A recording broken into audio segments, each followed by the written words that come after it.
Alrighty, hello and welcome, wonderful people of the world. That is our studio bird chirping away, chirping. She likes to chirp a lot. And we're doing a live stream now. We're going to be live streaming for, I don't know how long. I'm going to be doing a couple things, but, you know, until basically I get tired, and then we'll probably do some more streaming later in the evening if I take a break. But I can draw for hours and hours and hours and hours and hours and hours and hours. And, you know, ultimately, for my live streams, this is open self-promotion. This is open self-promotion, open questioning, open conversation, open discussion, or whatever.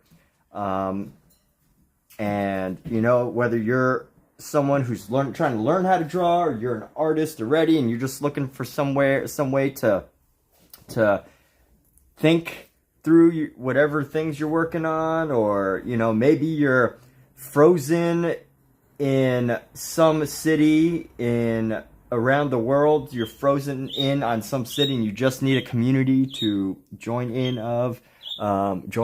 There's a bunch of different people here. So what's up, Omizu? And by the way, today's live stream, I really wanted today's live stream to have this principle of Affirmation Tuesday. I want to start this thing where we do like an affirmation. It might not even be Tuesday. It might be every day. People should have affirmations every day. But today's affirmation is I am a adjective artist. So whatever that affirmation is going to mean to you. So and write this, it's better if you write it down, am a or an, and then this can be an adjective. So however you want to describe yourself, you don't have to tell anybody. You can keep this in secret. You don't actually have to tell anybody that you believe this.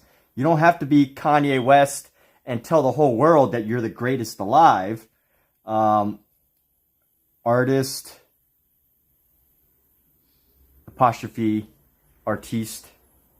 So, you know, you don't have to be like Kanye West. Although, if you were like Kanye West, you'd probably be quite successful. But that said, let me see. You know, come up with your own affirmation. I am a blank artiste. I am an amazing artist or artiste. I am a productive artist. I am a talented artist or artiste. I am the greatest artist or artiste. Whatever it is that you want to be known. For some reason my headphones aren't working. But however you want to be recognized, that is what you should write here.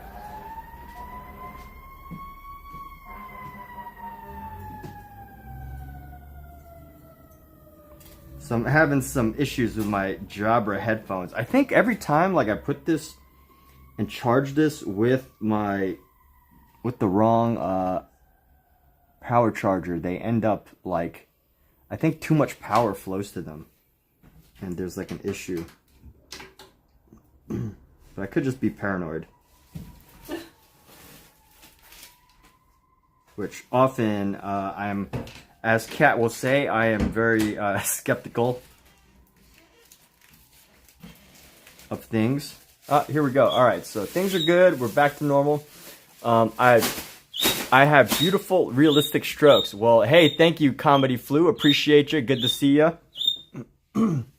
But here's the question. What is your affirmation to yourself? You don't have to share it. In fact, I urge you not to share it with us, your own personal affirmation, unless you really, really, really want to, you want to be like Kanye West and affirm that you are the greatest of all time, the greatest artist of all time, the greatest artiste, and you want to say, I am the greatest artiste of all time, and you want to put that in chat, you can do so. But I just want to let you know that that is not a requirement to make it publicly known.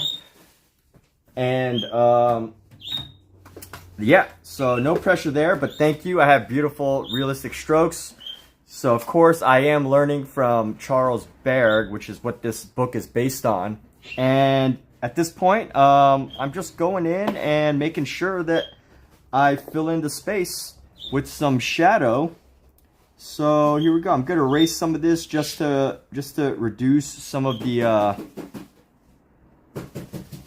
overall shading here, just to erase some of it, reduce the darkness of it here, because we already got it. We just gotta make it a little bit less intense here in this area. And we're just gonna go down here, and that's just gonna give us a little bit of a dimensionality here. But hope you're doing fantastic, Comedy Flu. Hope you're doing all right.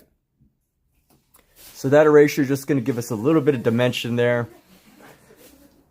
And I can only give credit as far as what I have studied here. So that's what we're working on now. Just continuing on with this piece. Some subtle details right here. And you know what? Let's go into this. And let's go like...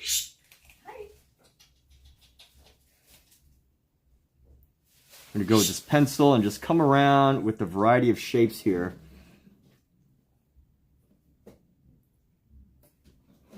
And it seems like all of these pretty much come down. So we're just going to bring down some of these lines.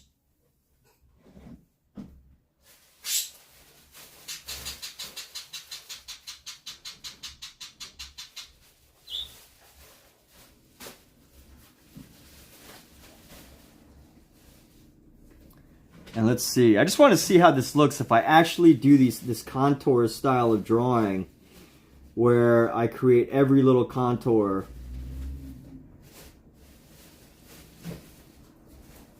Like, there's actually some artists that do every single contour. And I'm experimenting with that.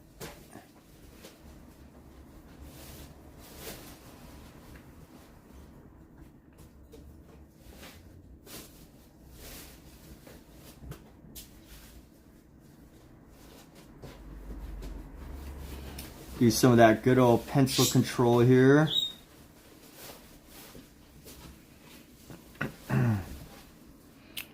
And here we go. We're going to get some contours into here.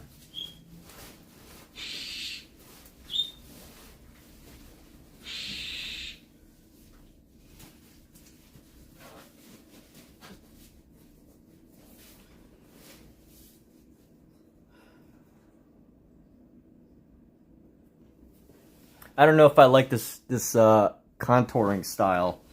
Not sure it really suits me, but we're gonna just play with it just cause. Nothing wrong with trying something that that I think is interesting. So here we go. If you see my other drawings, you'll definitely realize that I do not typically do this type of shading. Actually, in fact, if you watch my channel for any time longer than the past week or so, you'll know that most of what I do is painting.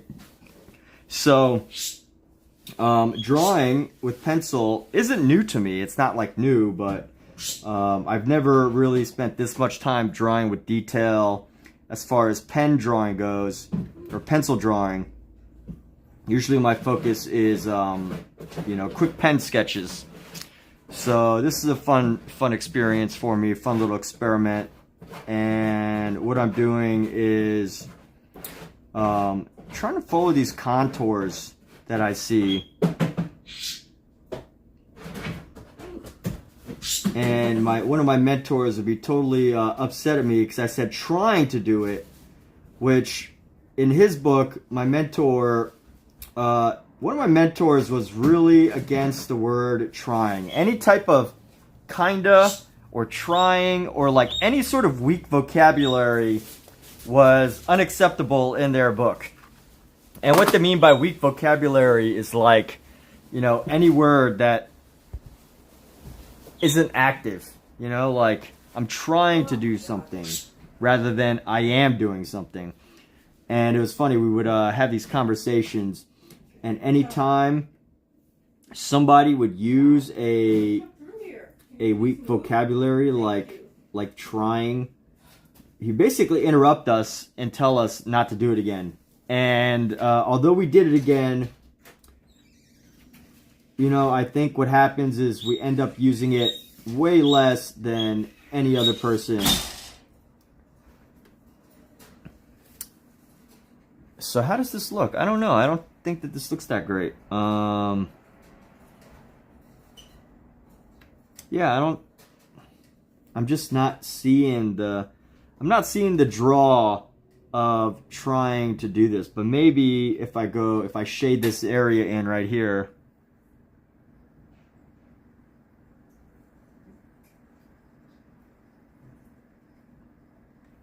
Just gonna shade in the area around the foot toe here.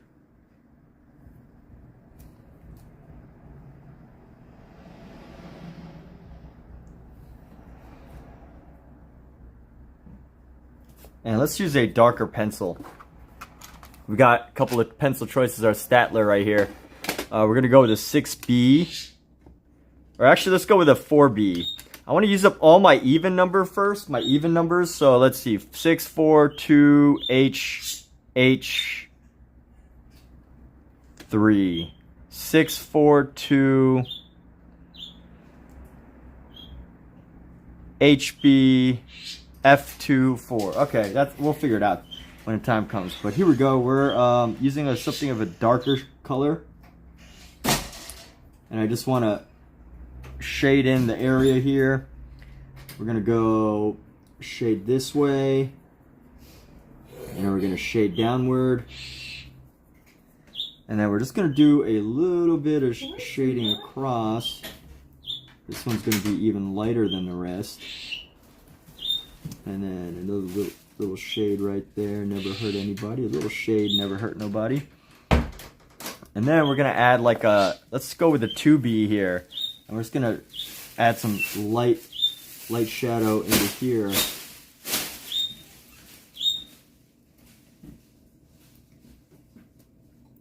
I want to keep it a little bit highlighted. And I'm constantly like looking back to see what the camera sees, because what the camera sees can be totally different. And I definitely feel as if looking through the camera, it helps a lot, because it helps give me a different lens of which to see through.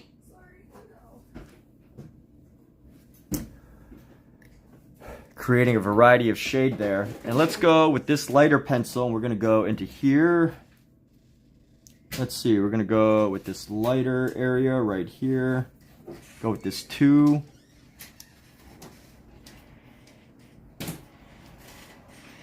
And by the way, for those of you that are just tuning in, yes, you know, in martial arts,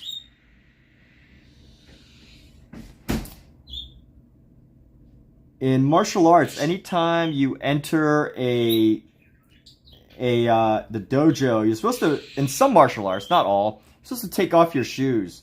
So I got this idea today for today's live stream. Not so much taking off your shoes before you enter here, but coming up with your own affirmation. And this is the affirmation in the title, basically. Sounds crazy. It sounds woo-woo. It sounds weird, unusual. But you know what? I'm not here to judge you. If you're gonna try to motivate yourself, inspire yourself, now is the time to do it with an affirmation.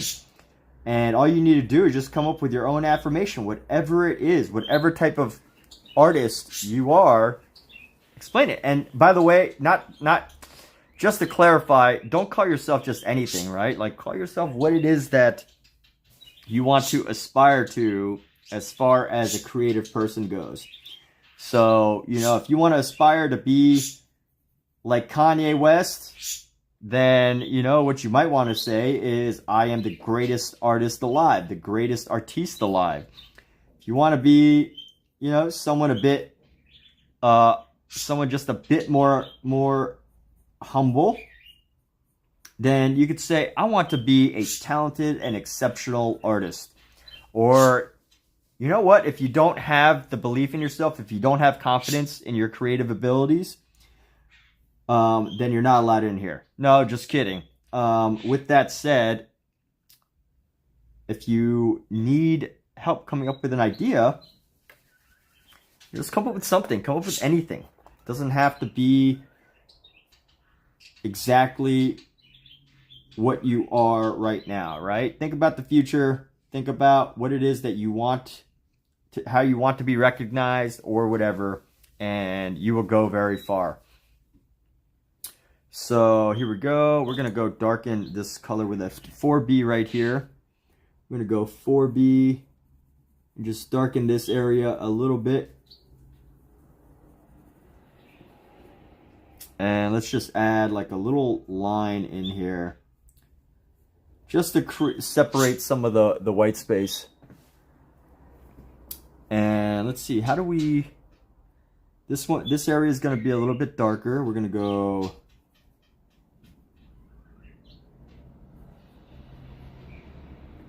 a little bit of shadow there.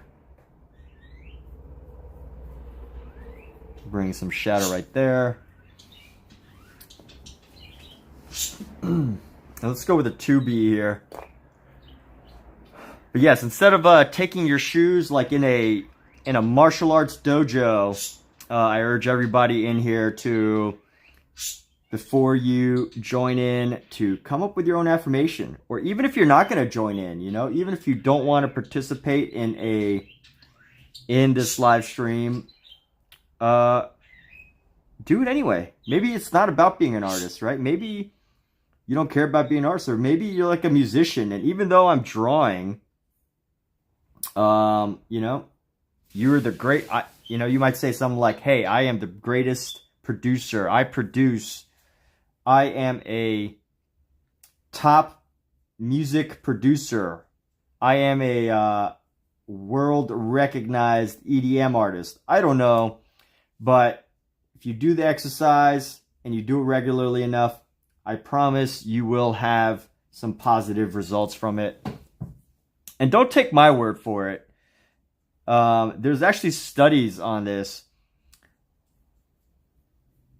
that show that, you know, what you say to yourself, the things that you tell yourself on a daily basis, whether positive or negative, do end up having an effect on who you become, who you are and who you become. And there's a lot of research on this. I know that you can't really just say that without citing this research, but I promise you, if you go look it up and look up the value of an affirmation, you will find tons and tons of information there. You will find tons of information in that field. And you're going to find tons of stuff. I guarantee you. So, you know, again, do not take my word. That's not the purpose of what I'm saying. But there are tons of benefits for saying affirmations, tons of benefits. And there you go. Say a couple affirmations to yourself on a daily basis, and they will change your life. Because, you know, you got to think about, you know, what do you often say every single day in your own head, right? Like, I don't know what everybody says, but I can tell you myself, like, you know, everything from waking up and having breakfast to asking your boss for a raise. And all of these things have an impact.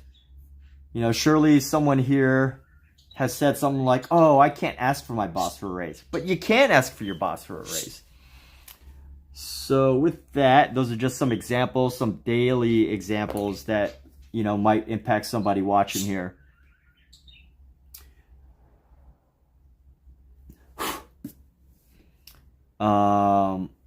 But here we go. Let's go. I want to like just dot out some of our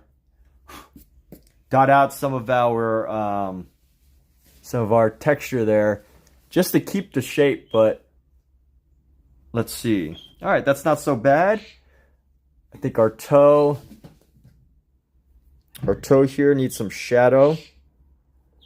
So let's go ahead and bring in this 4B here, and holding it from from the very tip of this. Actually, you know what? I think the 2B might be better.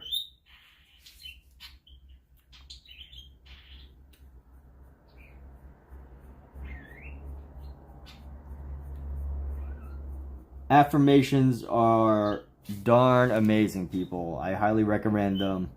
Affirm for yourself. Again, maybe it's not to be an artist. Maybe it's not to paint. But maybe you're here because you're like, hey, look at this artist streamer. Let me judge his work. I don't really care to engage. I just want to see if this artist, this drawer is like, you know, good or not. And then if he's like really good, I might subscribe. But you know what? Like, even if you're just here just to check this out and not really, you know, engage in any meaningful way, that's cool too. I highly suggest doing an affirmation before you leave. That's the most powerful thing you can do, is build up your personal mindset, build up your mindset. That's it, right? Like there's no secret word or key there, just the mindset, whatever that means to you. If you could build up your own mindset, you can pretty much feel good in any situation. And here we go. Let me see what I can do about erasing just a little corner here.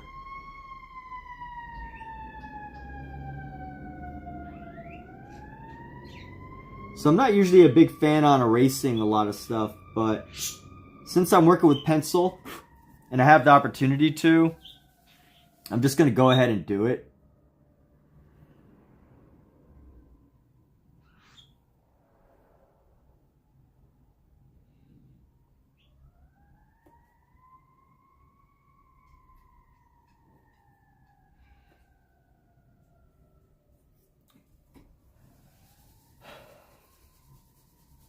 And here we go. We got our 2B right now.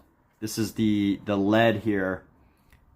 And you know what? Let's go into here and we're just going to add a couple of light.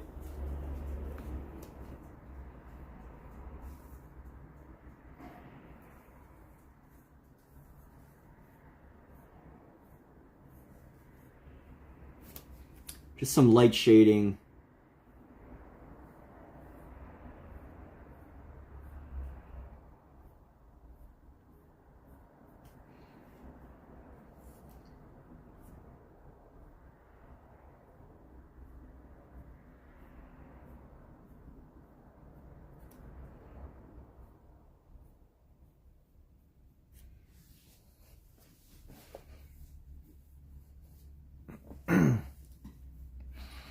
And here we go. So we're going to go up into here. And we're going to build up another one of these toes. We're going to build up another one of these toes here.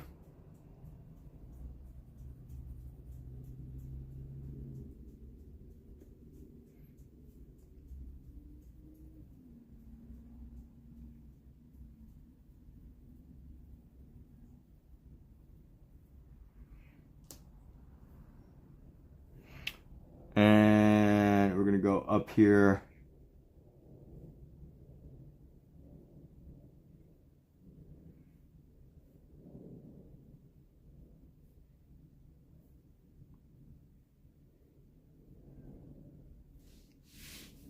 And let's go like this. Bring this down. And here we go.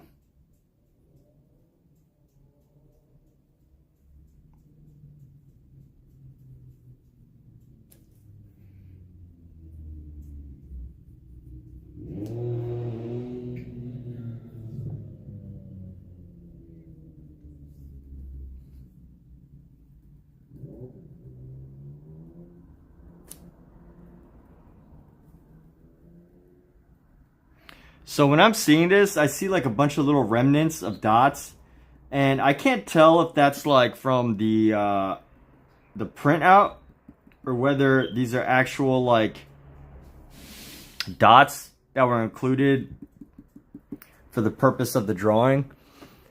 But I'm just gonna go ahead and add them in anyway.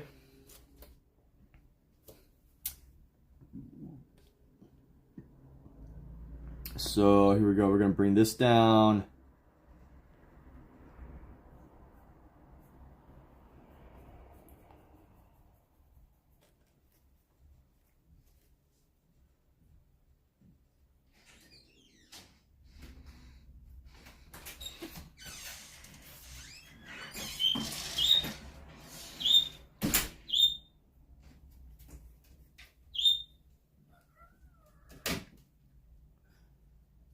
And here we go.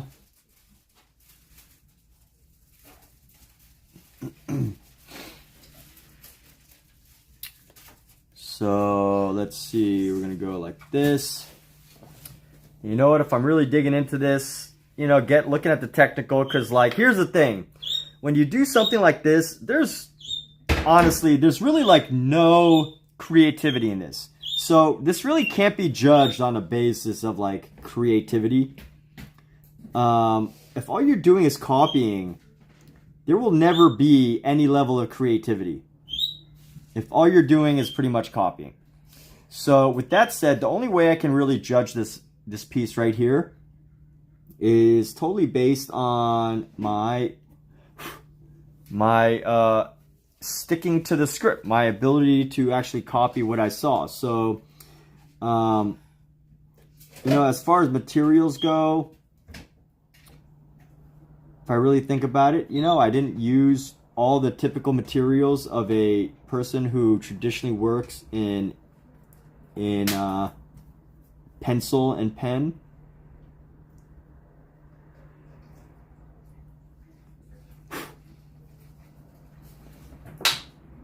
So I just wanted to create those little shadows. And let's see how we can actually tighten up the shadow here so that it doesn't look like it's like fading out. I still want to keep it a nice hard shadow, but I don't want it to look fuzzy.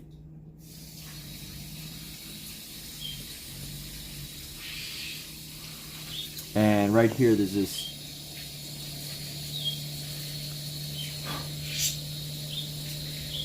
and just a couple subtle lines coming into here.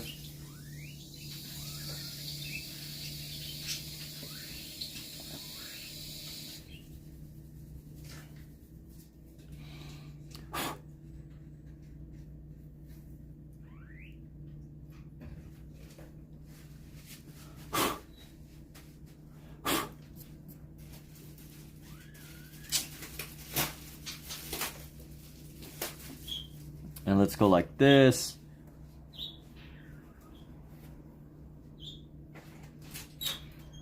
And we're gonna go carve.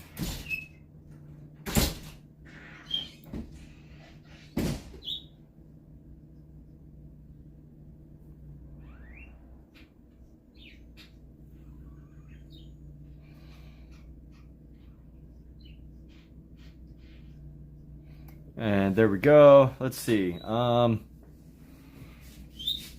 I can do is love from India. Vikrant. What's up, dude? Vikrant. All right, so let's see how these feet are looking. Got some of the design. Got some good subtle transitions between different parts of the foot. I think this line needs to be just a little bit softer on the edge here. So just a little softer around the outside here.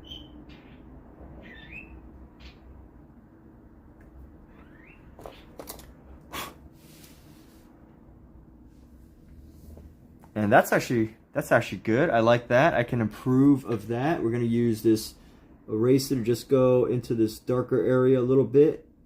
Reduce the dark areas of some of the big toe right there. And let's go into these other sections right now. We're gonna go with our 4B, and honestly, there's not that much more.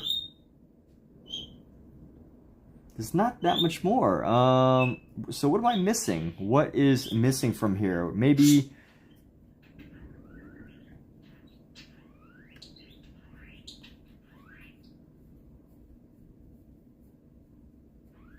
something light there.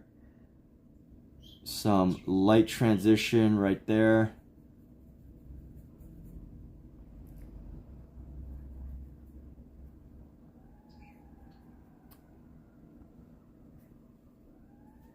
And we're gonna go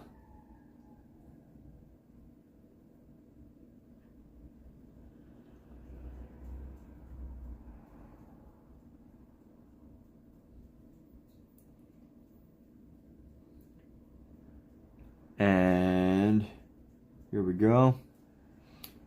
Let's go bring down some of this detail here. And this should actually flow up. So many dots. Like, here's the funny thing is when I look at this, I don't think like dots. When I don't even notice the dots. But I feel like if I draw this, I have to include these dots. But when I do the dots, they look kind of weird. But when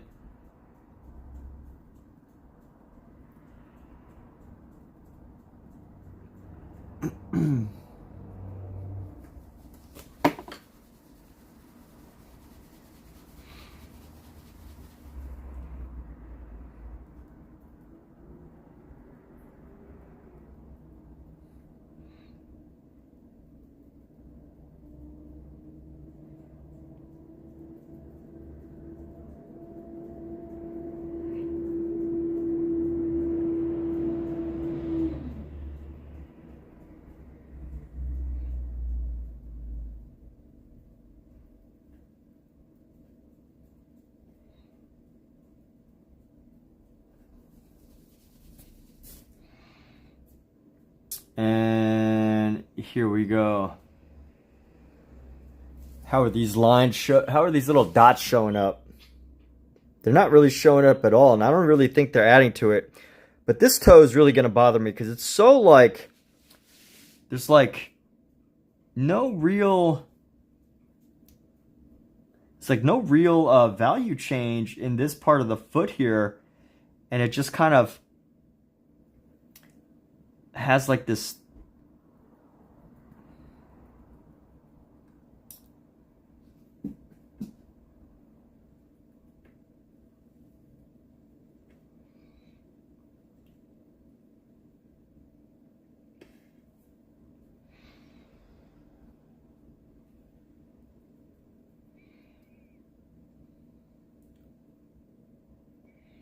I don't know what these dots are for, but I'm just adding them anyway.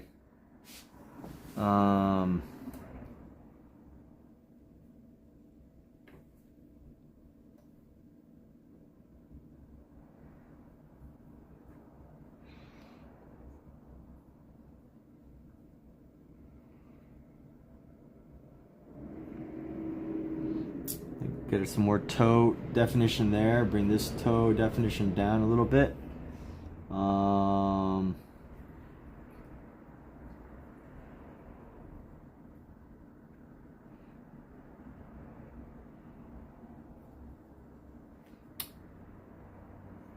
And then, you know what I'll do is I'll go in with an eraser and just like dab. I know that doesn't really work. I'm like dab pushing, and I'm trying to like reduce the darkness of these dots, because what I could have done from the first place is just using a harder pencil, but I'm trying to reduce their dark value.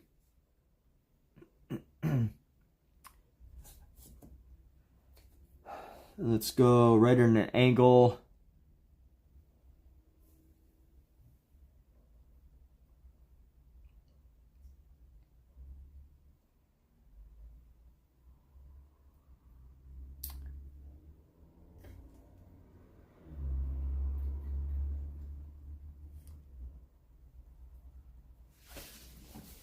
And there we go. All right. So I will, let's see, let's do a little bit more with this little section right here. Where's that other pencil? I could have swore I had got at least two. Let's see, we're gonna go with a 2B and just bring in something in here a little bit, just to bring in some value, and then a little piece right there. just to reduce the overall reflection of it. And honestly, this line's kind of dark. This value transition should be much softer. So let's see what we can do about there. We're just gonna go around and just give it a nice. Oh, and you know what? You don't know what, because I haven't told you, and you can't guess what I mean when I say that. But I have a white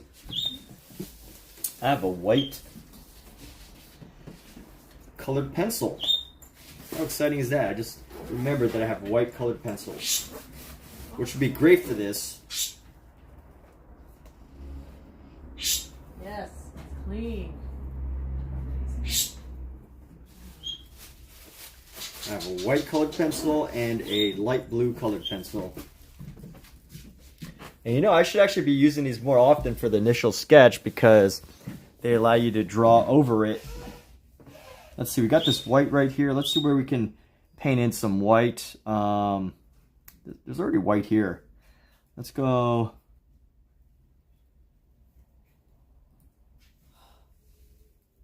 Is that even helping? I don't know. Let's go into here and use our white pencil.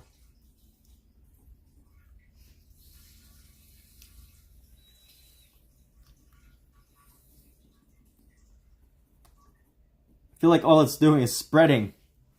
Just spreading the pencil and making it darker. So that's not good. You know how to use these materials.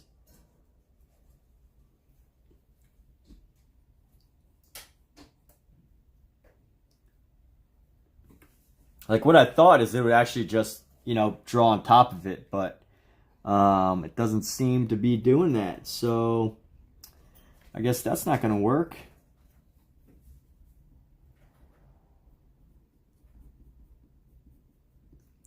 But it is kind of interesting how it like creates this this design here. That's a little too dark though, so let's do some erasure.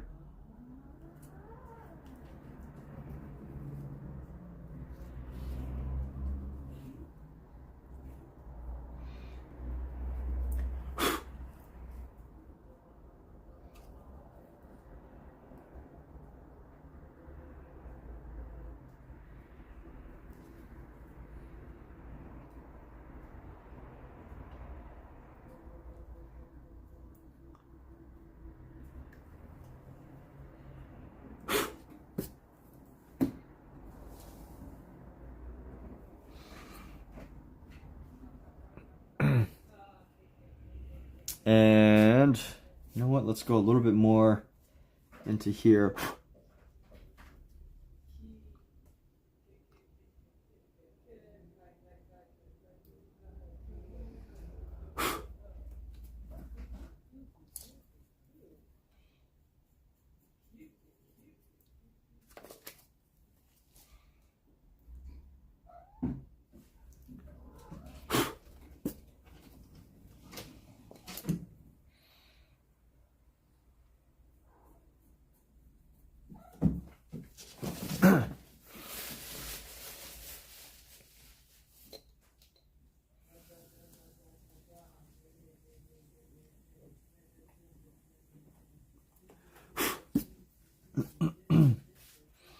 And then here we go.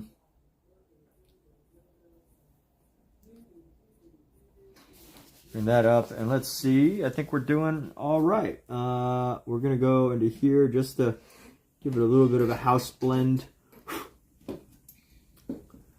I don't know what that actually means, house blend, but we're gonna erase a little bit away to give it that glow on the tip of the foot. And let's see how we can use our white to carve into the area around the foot here. I don't think it's going to work because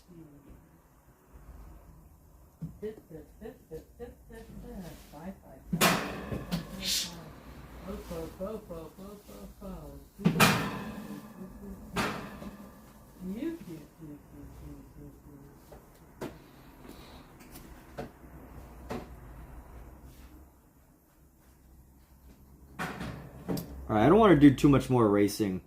I feel like it's going to start getting unproductive. And I'm just going to erase, just going to keep erasing things that are actually fairly decent, but let's see. Just want to experiment with the extra erasing. So this can get cleaned up right here. This area can be lightened.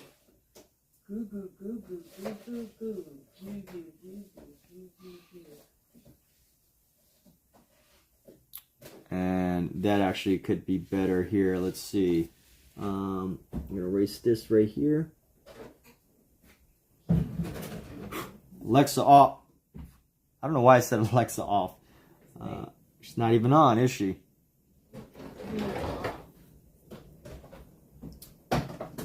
Alright. We'll leave that like that.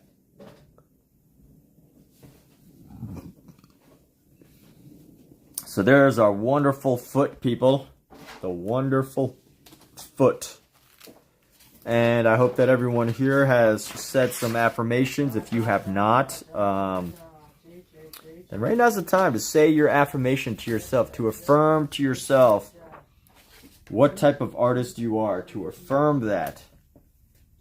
Even if you don't believe it yet, you can't lie to yourself. Right? It is very difficult to lie to yourself and, tell yourself something that you don't believe. But what's also true is that you can eventually talk yourself into believing whatever thing you come up with about yourself. The mind is that powerful. You can't lie to yourself, but you can eventually gaslight yourself into believing what it is that you want to believe. And there's proof of that every single day. Every single day when we say to ourselves, hey, I can do that, or I can't do that, or this person would never listen to me, or my boss would never give me a raise. And if you simply switch that thinking to switching all of those into positives, what you'll probably find is that there's a lot more that you're fully capable of than you believe. So I know that there's some people that will easily be like, yes, I am a amazing artist. I am a talented artist. I am a phenomenal artiste, known and respected around the world. There are some people that will have no problem saying that. But for everybody else, you probably think it's bull crap. You probably think it's nonsense. You probably think it's, it'll never work for you. But affirmations are incredibly powerful, people. What you say to yourself every single day ultimately determines who you are, who you become. That's pretty crazy, isn't it? It is pretty wild to think that our own minds are what creates who we are. And, if you say things about yourself and you truly believe it, at some point it will be true. Even if it's not totally the real reality now. Now, I'm not saying that if you say, hey, if you suddenly say that, you have, I'm not saying that if you suddenly say you have $1 billion in your bank account that it's going to magically happen. But if you focus on yourself, if you really think about what you're saying to yourself about your abilities, your skills, your talents, or even your limitations, those end up being true. So I wanted to make this the first Affirmation Tuesday. This is an Affirmation Tuesday. And here we go. We're actually going to take this right here. We're going to sharpen it. Actually, let's not. We're going to do this first. Let's do the sketch. We're going to do the sketch down here. Remember, Affirmation Tuesday, people. I hope everybody here has had the opportunity to do an affirmation. So we're going to go down like this. This is going to be a straight line.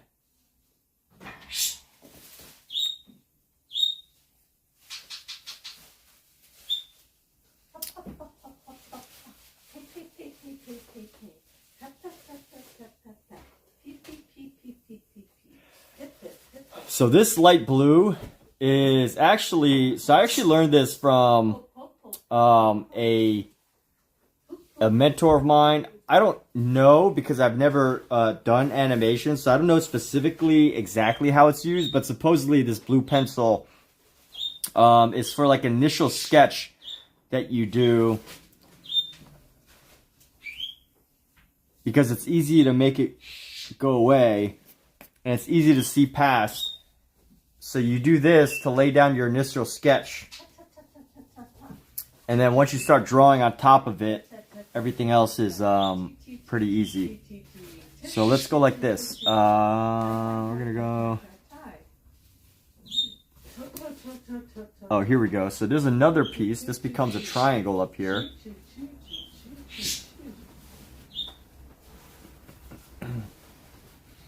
So let's go up. Just a small little raise right there.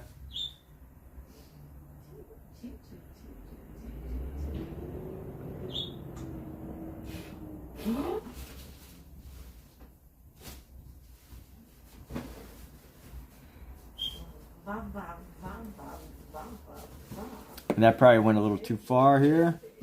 So just erase it. And we're going to go around.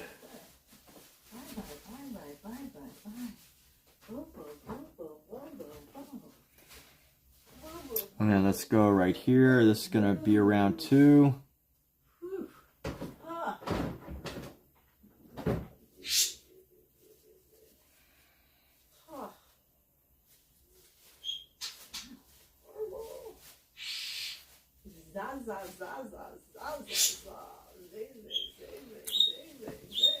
And blue lining. Yes, blue lining. So you're familiar with this technique, Omitsu. Is that correct? You're familiar with this? I am only mildly familiar with this as far as someone told me that you should use a blue pencil for the initial sketch. That's it. You know, you can use a blue pencil. Not that you should, just that you can use a blue pencil for the initial sketch.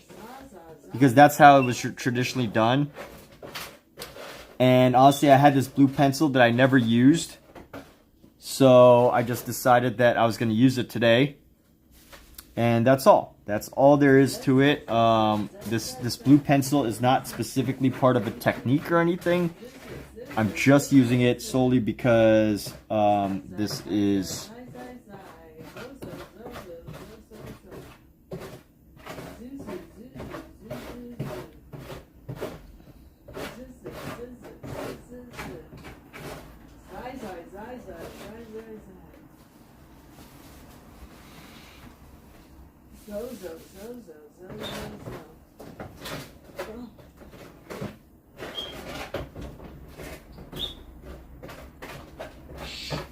I am really excited to finally start painting again though, because I haven't painted in a while. But I did commit myself to getting through at least a good portion of this book just to do some drawing. Focus on some pencil drawing.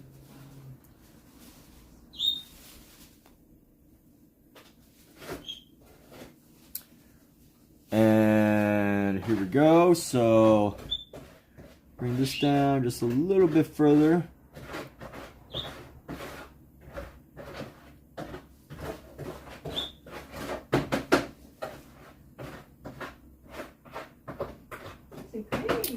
And honestly, this is probably a little bit, this angle is probably a little too high, so. The funny thing about pencil drawing is I become less, with pencil drawing, I pretty much become less confident with my drawing skills. Like, I know I can make things nicer, but as far as confidence with my drawing skills go, I erase so much more now. And I feel like erasing comes from not being confident with your lines from the beginning.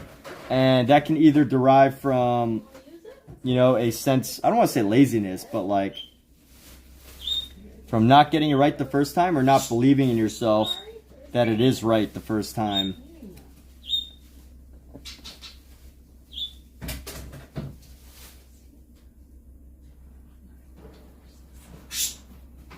So here we go. We're going to round this out a little bit right here. We're going to bring this down to about a little longer than this whole length here. So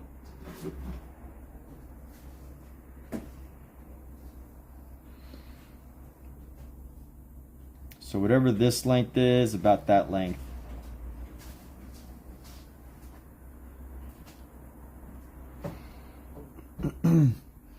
Illustrators use a technique, right? So I guess that's what I'm technically doing now, right? I'm illustrating. I am illustrating feet. I am illustrating right now. I am an illustrator right now. I'm illustrating. So let's go like this. And we're going to go bring this down. I actually don't know how this is going to go once I start using pencil, because I'm so used to having the pencil line already designed. So used to already having the pencil line designed that oh shit. Hole in the bank. That I don't know how it's going to turn up. So let's see, right here. Why is my leg so hard? Just a little bit further. And then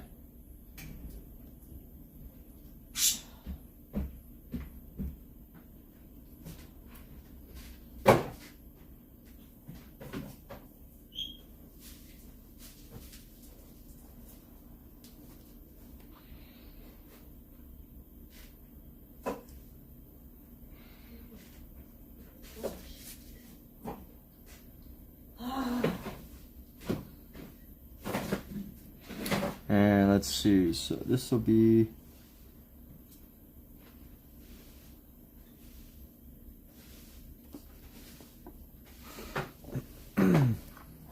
yes, I'm actually excited to see how this ends up turning out, because you know, I don't know exactly how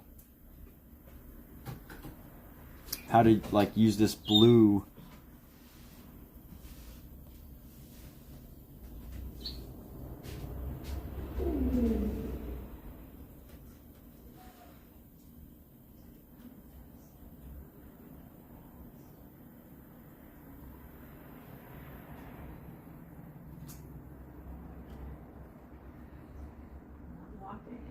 Stop.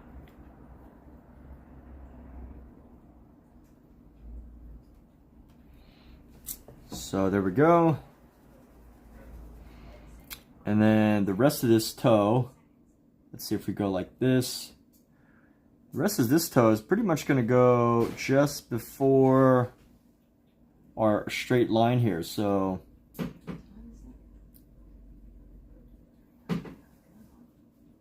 just under this line, if we go straight across.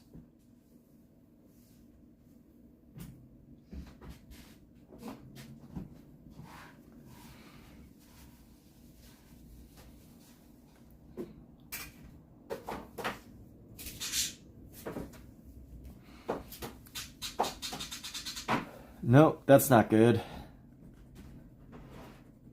It needs to be a little bit sharper here.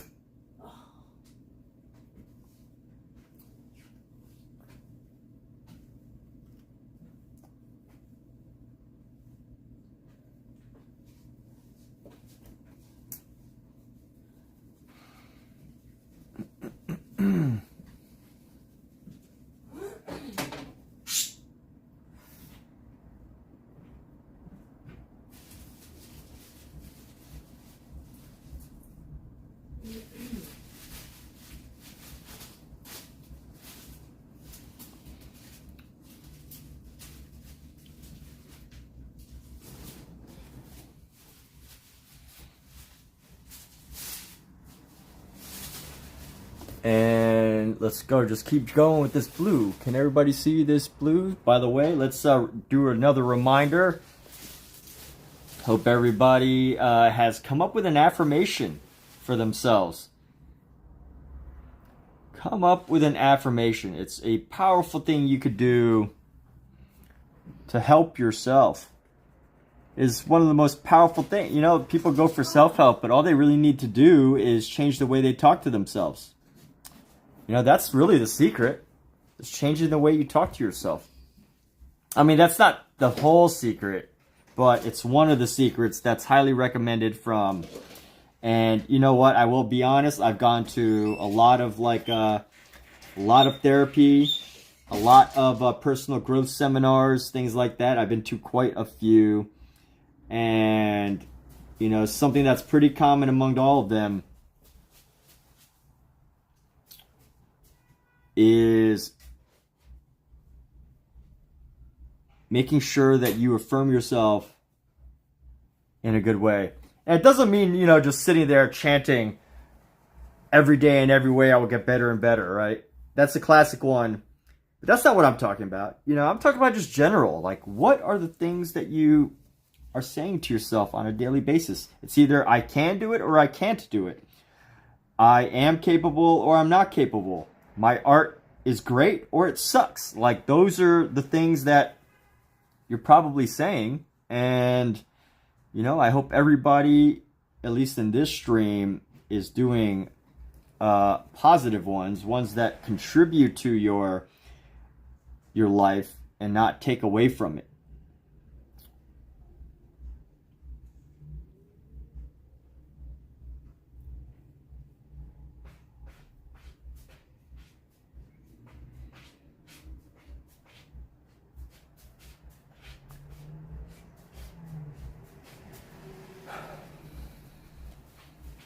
So you're either going to take away from your own power or give to your own power. You're either going to, you know, tell yourself things that are actually conducive to your personal success, your personal growth, your art.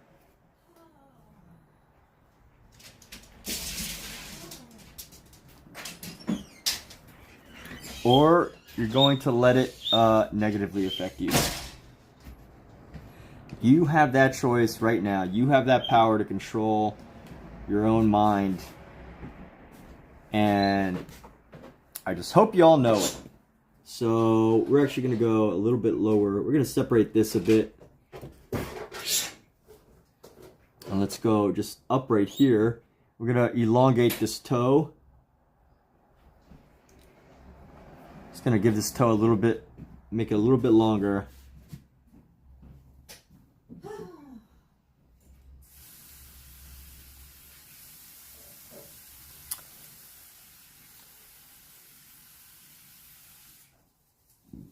You know, one thing I love about these Bargue tapes, or these Bargue designs, is I always look at it and I'm like, always surprised at how this becomes this.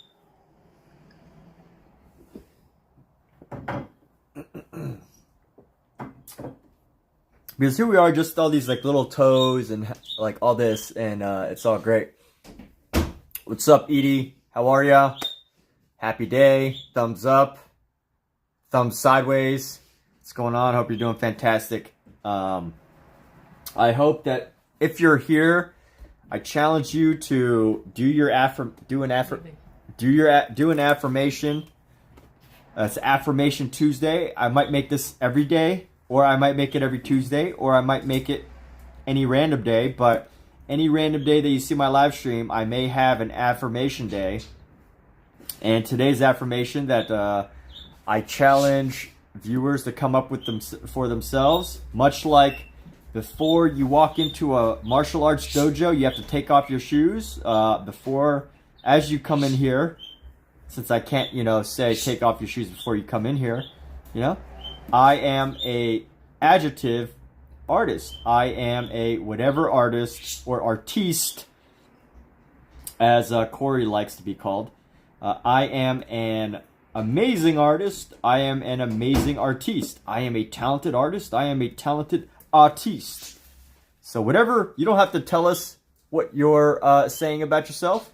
You know, you don't have to tell us, but definitely affirm to yourself. I urge you to affirm to yourself what type of artist you believe yourself to be. Positive only. I should have put that at the beginning. Positive only.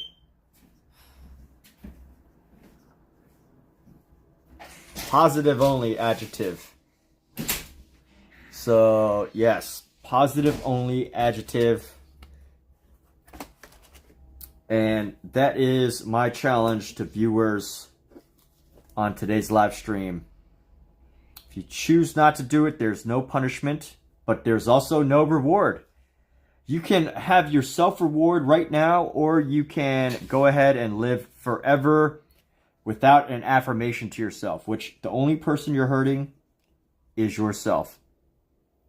So that said, I am giving everybody a gift right now, the gift of the chance to just have your own positive affirmation.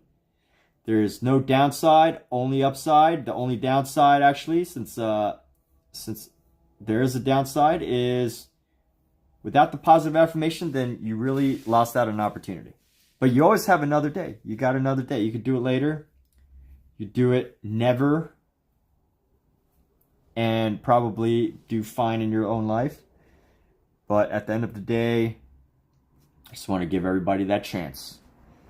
I want to give everybody an opportunity to do their own affirmation here.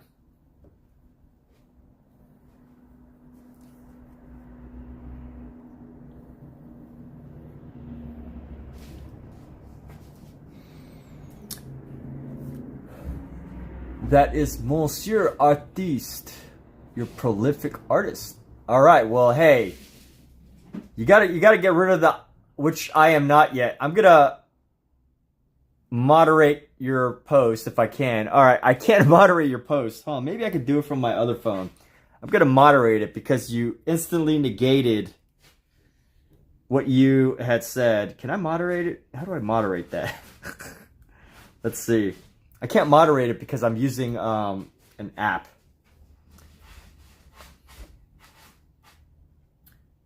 Now everybody knows that I can't moderate things.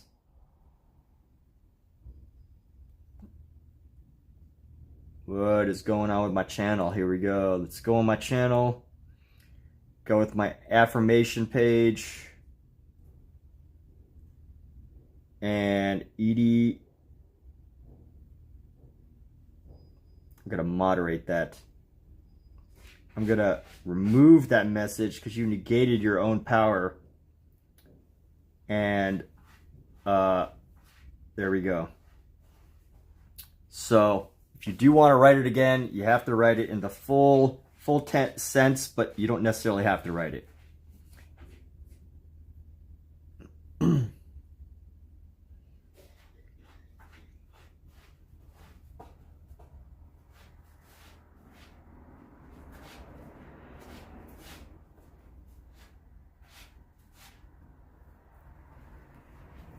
But there we have it.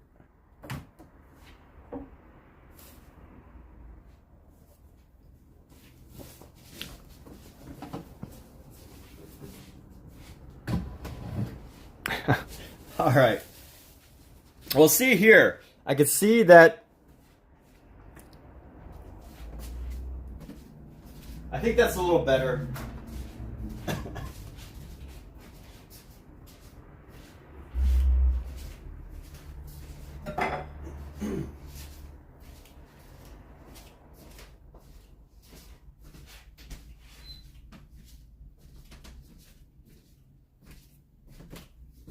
It's a little better. I still feel like you still negated yourself a bit, but I'll let it slide.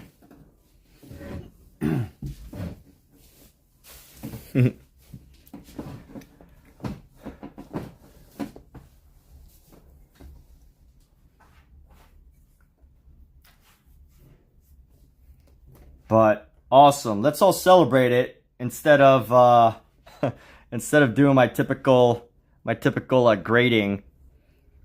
But yes, clap clap. Let's celebrate Edie's coming into her own power, embracing her prolificity.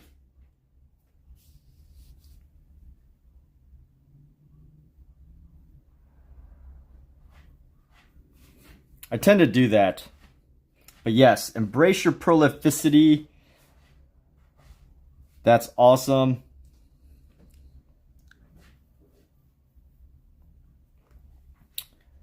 Edie the prolific artist. That's what we're going for. So this is just a little bit forward, a little bit more forward, and then we're going to come around. And then we're going to go, this is pretty much straight down.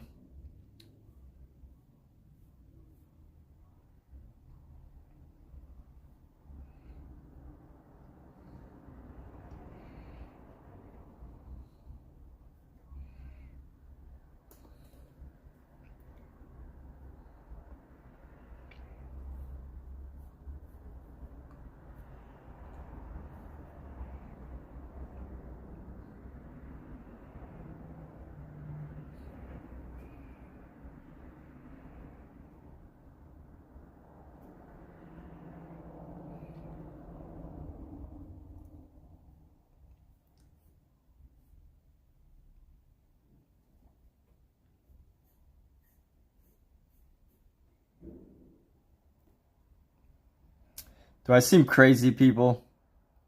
It's crazy. This isn't just a casual live stream, people. This is an active live stream. This is an interactive live stream.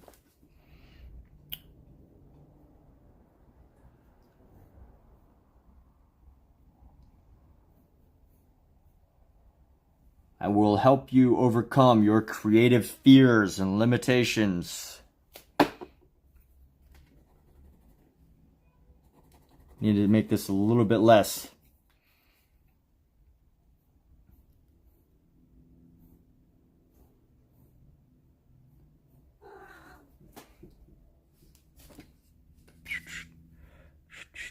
All right, so wonderful. Well, I think we can all, you know, Edie, you're actually the first one who actually wrote it out there. So, you know, amazing. Thank you for doing that. You are a leader amongst us. Yes, that's right. A leader amongst us, Edie Sedgwick, the muse of Andy Warhol. And here we go. We're just going to go up past this right here.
Who wants to see a cat fight? I'm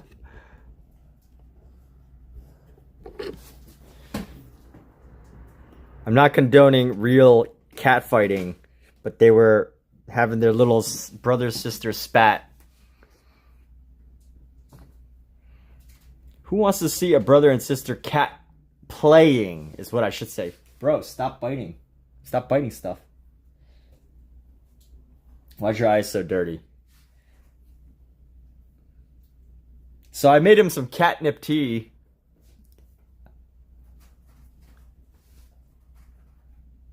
Not one of them would chat? Well, that's weird.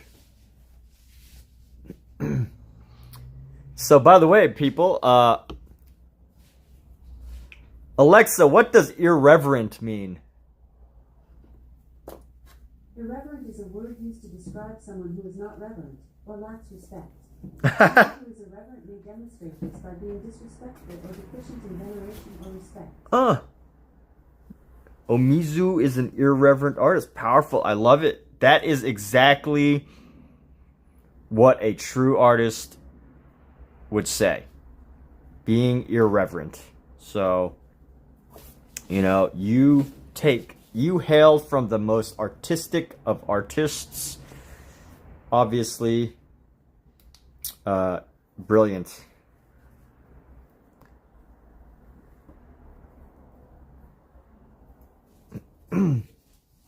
Love it, Omizu. An atypical artist.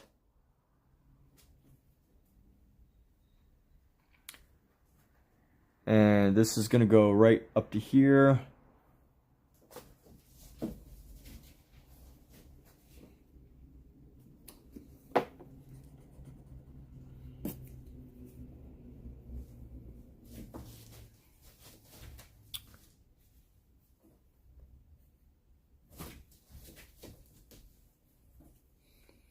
Irreverent. That is hilarious, man. How'd you come up with that? Is that your artist statement?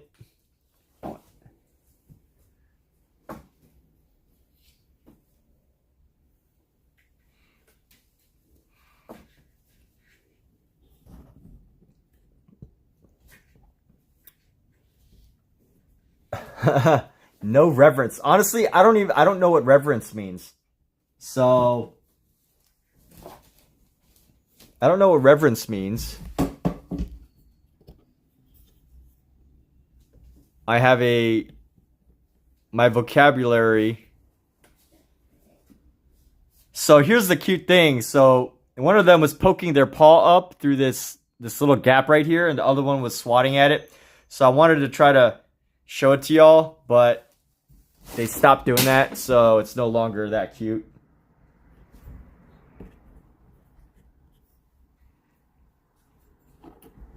Irreverent. I like it, Omizu. A true artist does not seek to be liked. A true artist seeks greatness.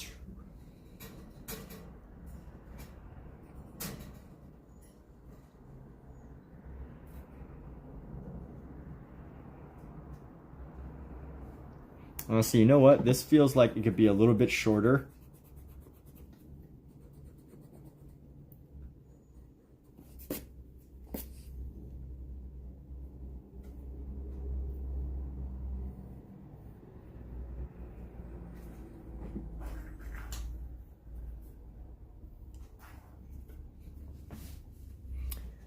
Oh, Mitsu. All right, that looks a little better. So now that we've got this blue sketch right here, let's go ahead and draw over it. All right, let's go. Got this pencil now. We're going to sketch out our circle around it. And you know what I wonder? If I draw a line over it, and I erase the blue line, will it affect my pencil line?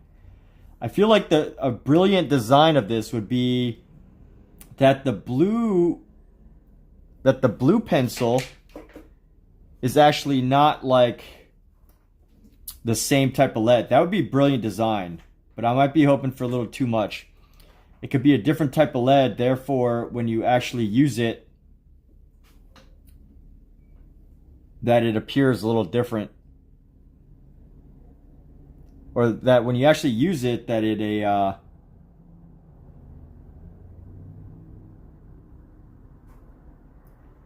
that actually creates a different. If it's not made the same, you can erase underneath it. And lo and behold, it is both made of the same type of material. Therefore, it will not be. They will be erased. So I'm just gonna have to live with this subtle blue color. This is most likely I have truth. Reverence, a feeling of profound awe and respect and often love, an act showing respect, especially a bow or curtsy. Oh, all right. Well, that makes sense. So irreverence would be the ear of it. Irresponsible. So if you're irresponsible, you are not responsible. you are not demonstrating that quality, right? If you're irresponsible. So that makes sense. So let's go like this. And we're going to go, this is a subtly, this line is really subtle.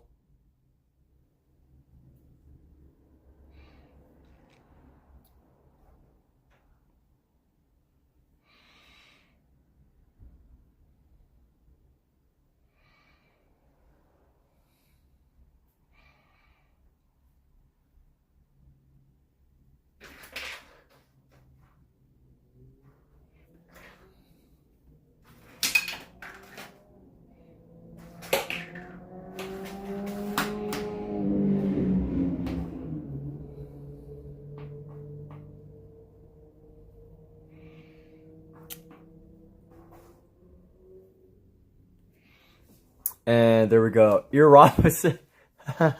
Ear opposite, yeah. Irreplaceable. That's another good one. Irreplaceable. Who here is irreplaceable? You are all irreplaceable. Everybody here is irreplaceable. Some more than others, but you're all irreplaceable.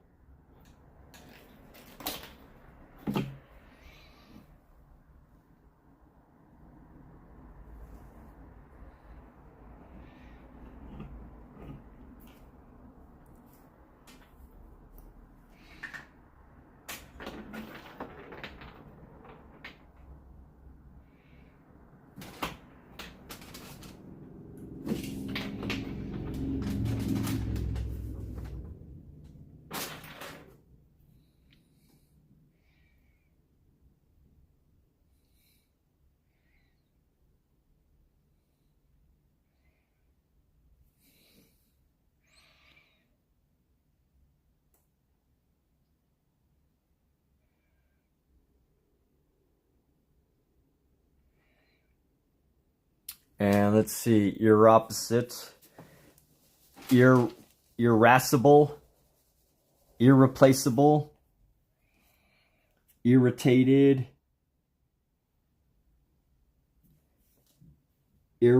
something,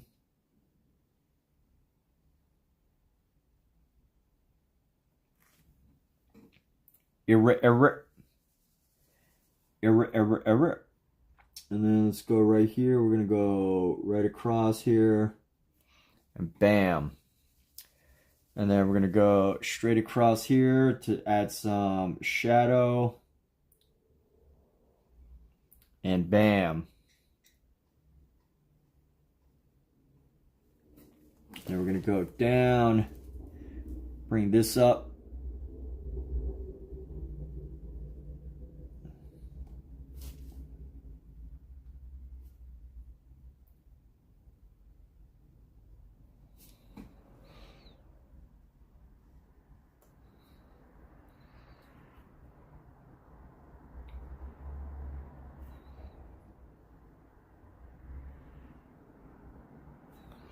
And there we go. Irrational. All right, good old vocabulary session, people.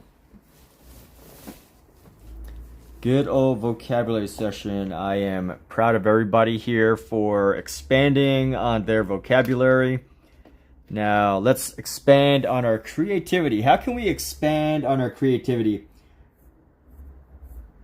What is can anybody name a creative exercise? I usually do this exercise that I learned from a guy named James Altucher. And the exercise is just writing down 10 ideas per day. I used to do this exercise a lot more, but not as much now. I used to do this exercise a lot more, writing down 10 ideas per day. But supposedly, it's a very powerful exercise because it basically helps you solve, like you become your own problem solver, your own idea generator. And anytime you have a problem, you come up with 10 ideas to solve that problem. You may not always have the answers, but you may be able to like write down somebody else that can help you solve those problems. You know, 10 ideas to earn $10 right now. 10 ideas to earn $50 right now. And even if they don't work out, right? Like 10 ideas to make $1 million magically appear in your bank account. Whatever it is. Like maybe it's a movie. Maybe it's a movie idea that making $1 million appear in your bank account, right? Maybe it's the premise of a movie or a book that you write. So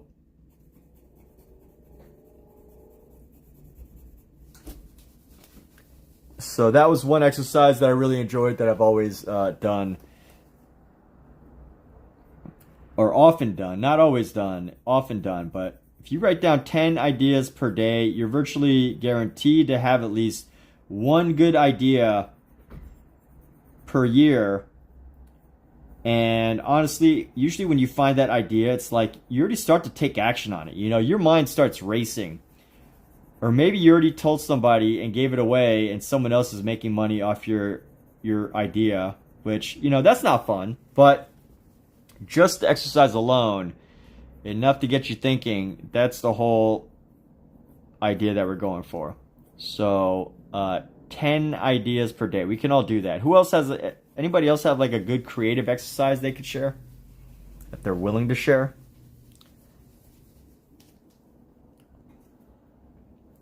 What's an exercise everybody does? And I learned this from Cy Twombly. So if anybody knows who Cy Twombly is, he's an artist who's known for a form of expressionism. You have to look him up. Actually, let's look him up here. Cy Twombly. CY. I will not get any ideas off you. Alright, fine, Omizu. No more ideas. That's great.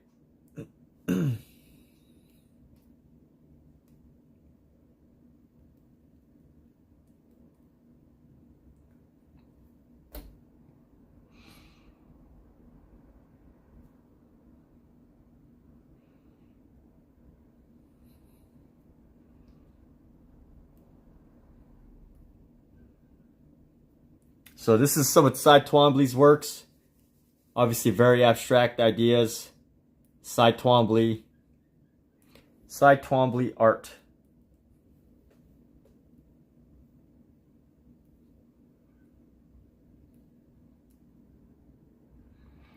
So New York Times. Some more Cy Twombly's work. Lots of red there. But you know what? He was considered a very successful artist.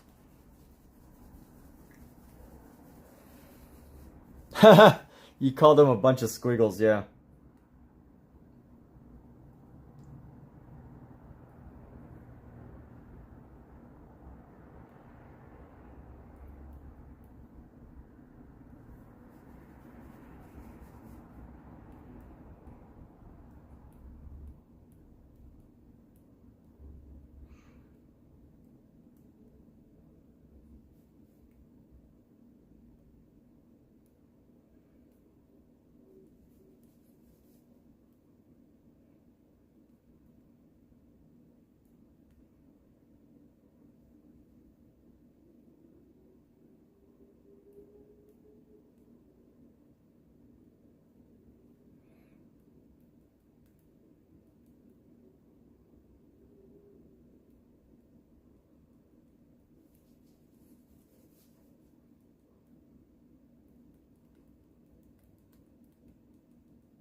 Justin Bois. My bad, I got distracted here.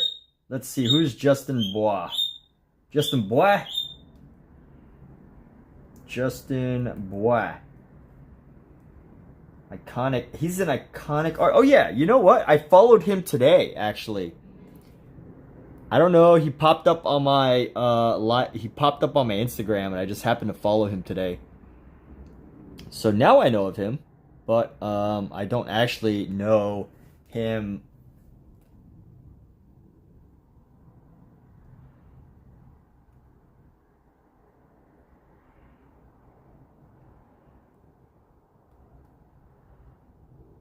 I just don't know what he actually does.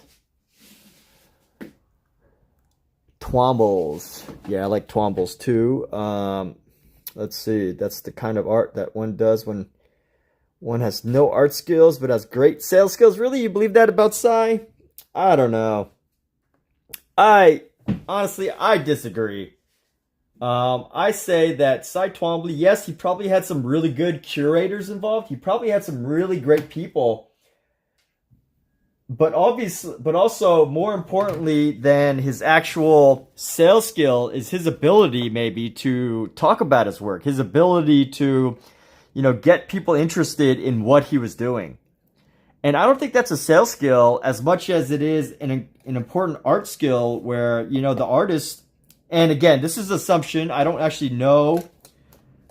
So, I do want to share that, but I don't actually know how he sold his work, but of course, there's some good salespeople involved. But at the same time, part of art is being able to explain to people. Yes, sometimes you have to explain your work. We don't live in a bubble where people can just look at your work instantly and recognize the significance behind it. Sometimes, we got to talk about it. We got to have the confidence to be able to talk about what we do. And I think it wasn't that he was good at selling it, but he was, I guess maybe that kind of means he's good at selling it, technically, if we want to break that down. But I think it at least means that he was good at, talking about his work.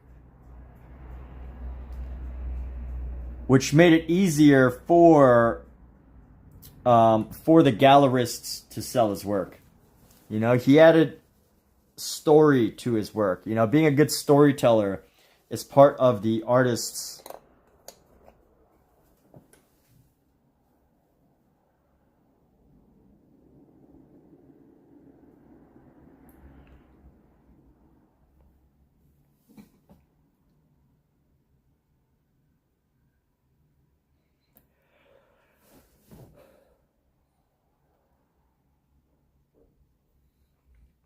And here we go. So we're going to go into here.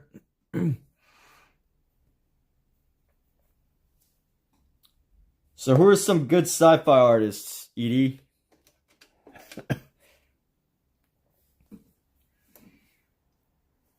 Let's use a brush pen. I don't want to use a brush pen, actually. Let's go with this.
All right, let's look up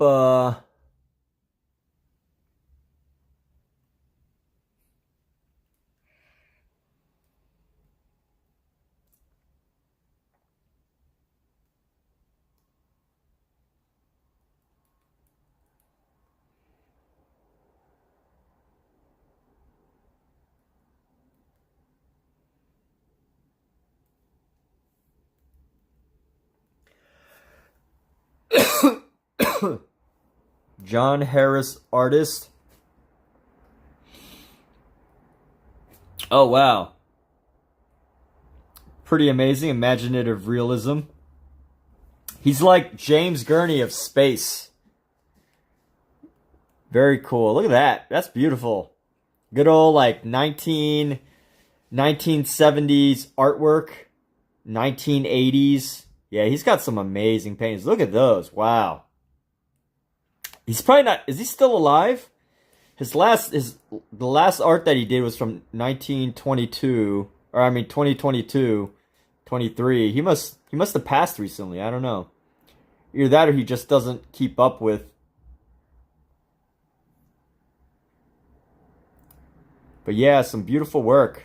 Look at that. That's amazing. There's got to be so many sci-fi games and movies that were inspired by this, or he inspired them. So let's see, that's cool work. Some good references there. John Harris, John Berkeley. I'm just gonna look up two. Angus Mackey.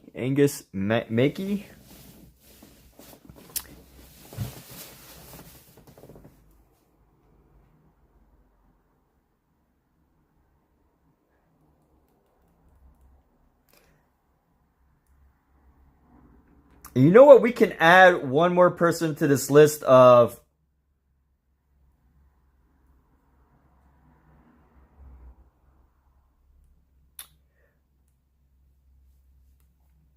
We could put one more artist on this list. Who's that artist?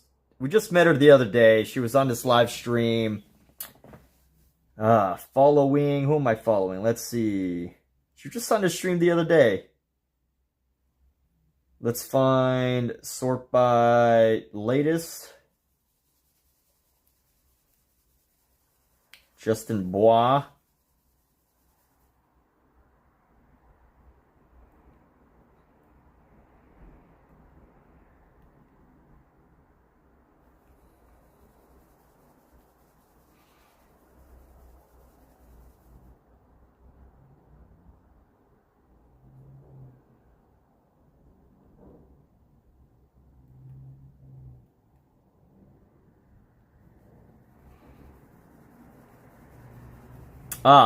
So Catherine Machin.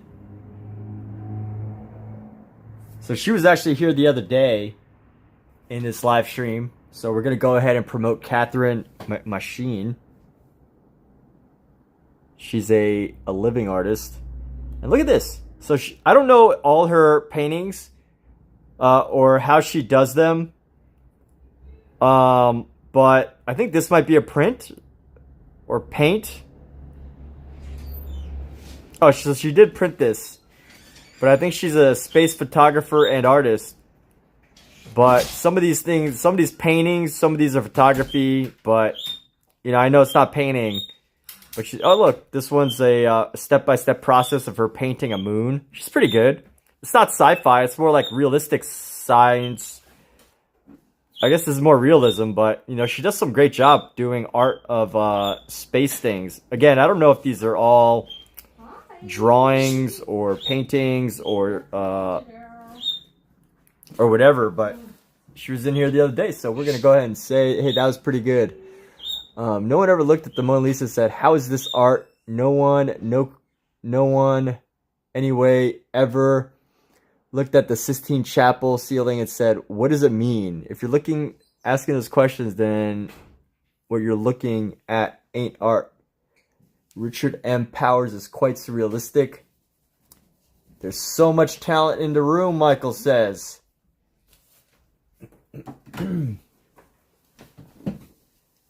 If you're asking those questions, then So here's a question. If you're asking a question, what am I looking at?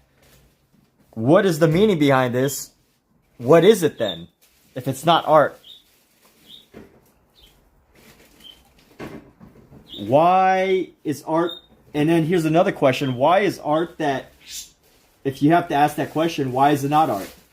Why does that suddenly negate? And you know what? I have asked, I think it is reasonable to ask, what does it mean? The Sistine Chapel. I think it is reasonable to go like, you know, what is the meaning behind it? What is being said? What is the message? Because there's a lot of story behind it. I don't think it's an unreasonable question.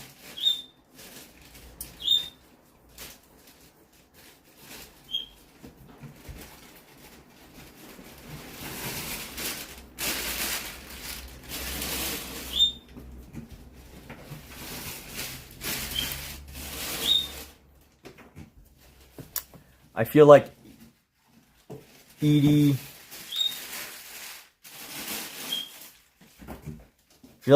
I definitely want to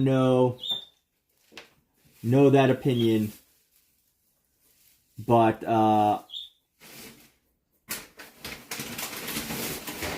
hear those thoughts.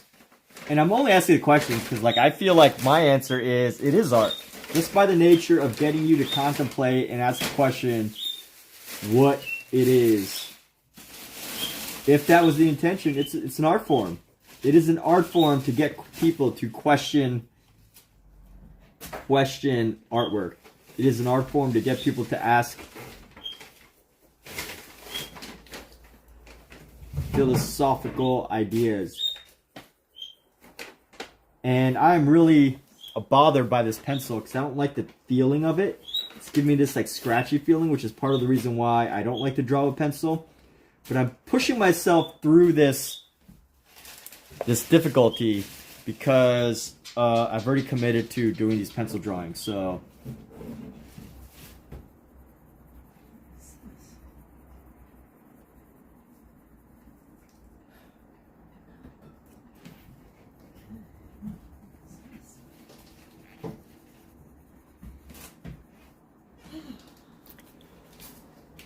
say many would find those works very mystifying, and that most have no clue as how they were made. But yes, they would most like agree that it is art because that is what we are taught. Oh, Omizu going into some philosophical thoughts, some art philosophy.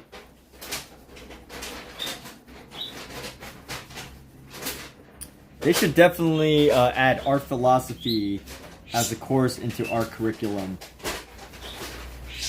Maybe even more so than like art history. Because I think art philosophy could probably touch on the same ideas as art history. You know, you cover all the ages and you look at the thinking around art since the beginning of time. You know, it changed, right? Like, you know, the Egyptians were trying to tell the story of the afterlife and, like, you know, the story of the people. But you know what? You look at hieroglyphs, you don't say, you know, you have to interpret it. You have to know what it means. You know, the Egyptians all the way, you know, up to the royal families of the church trying to, you know, create compelling, creative narratives for the church. That was a whole era of art. And what else? And that lasted for how many centuries? Like centuries upon centuries were dedicated to church art that's for the church. There's centuries of that. And you know, centuries of that. There's so much of that art. Why does that, you know, why does like realist art have to be the only art? I think that this would be a good TikTok debate. Is realist art the only form of art? Now, I know I'm not saying that that's your thesis, that realist art is the only type of art, Edie. But I do ask for clarification. I do ask for, you know, you don't have to defend what you're saying, but if you'd like to, it would be good to know. I would like to know. I would like to know what this opinion is, this idea, this concept.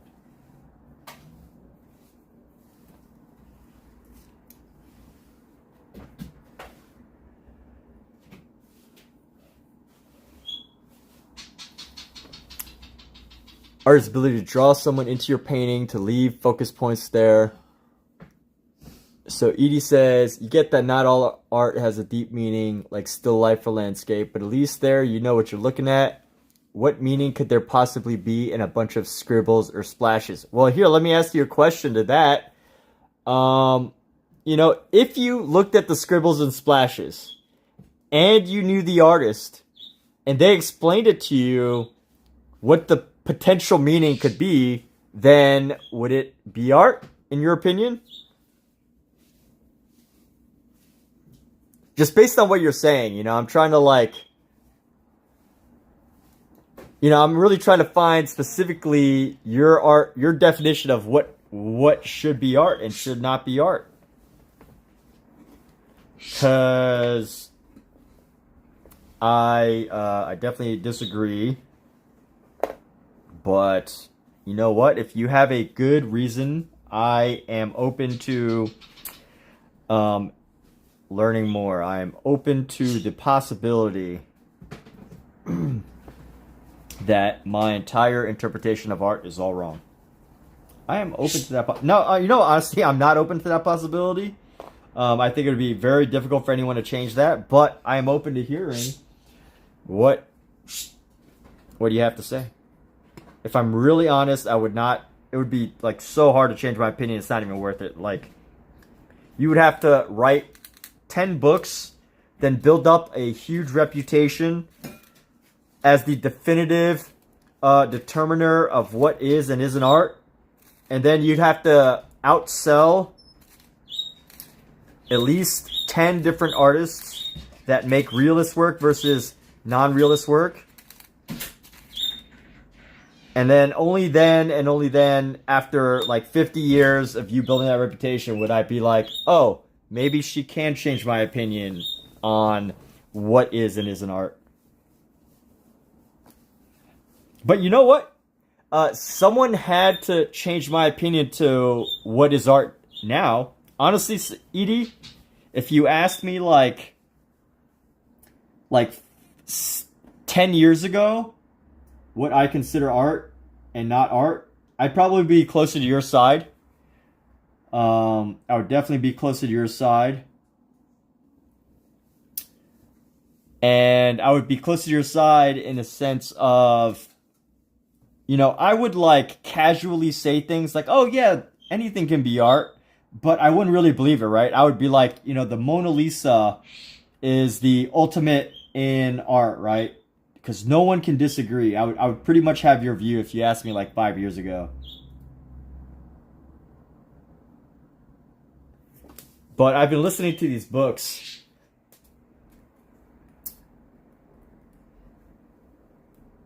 I've been listening. So here's some great books that really swayed me in my view of understanding art and why some pieces, you know, go for so much. And one of the books is called See What You're Missing. This is by Will Gompertz. He was the former director of Tate Modern. And another book by the same guy.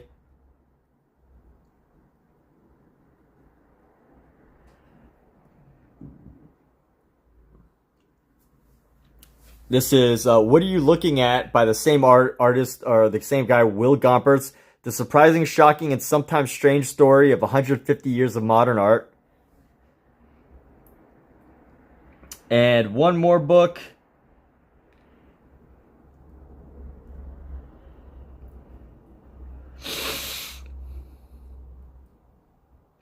It's The Creative Act by Rick Rubin. And I would say those 3 books, reading them all together, listening to them all together, really changed my thoughts on, what constitutes it as art and what doesn't.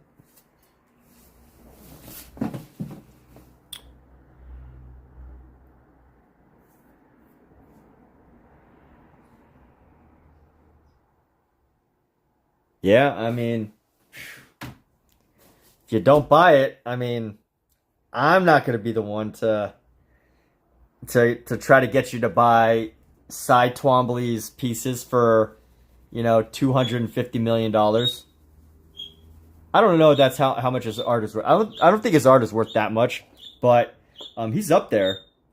He's definitely up there.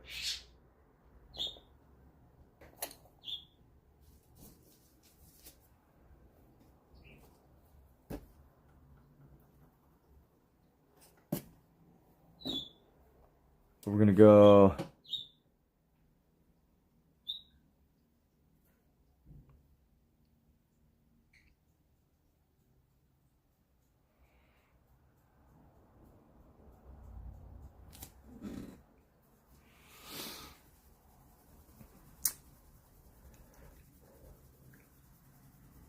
The Mona Lisa was found in his closet. Yeah, I've heard something like that.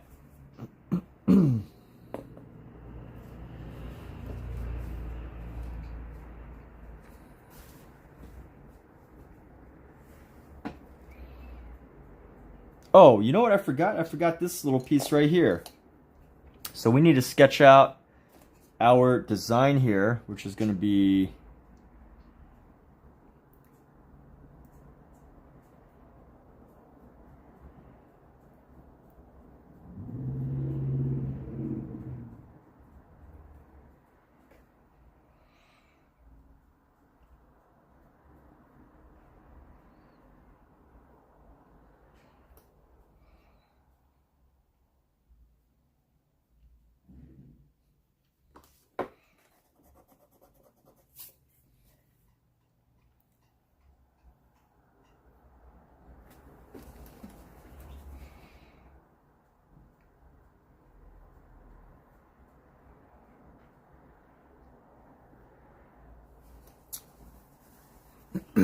All right, I got one more question for you, Edie.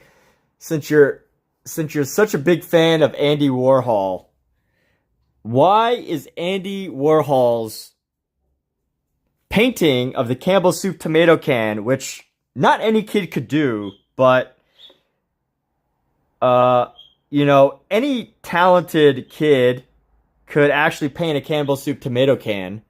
I will say that Andy Warhol had amazing craftsmanship. He was amazingly talented at draftsmanship.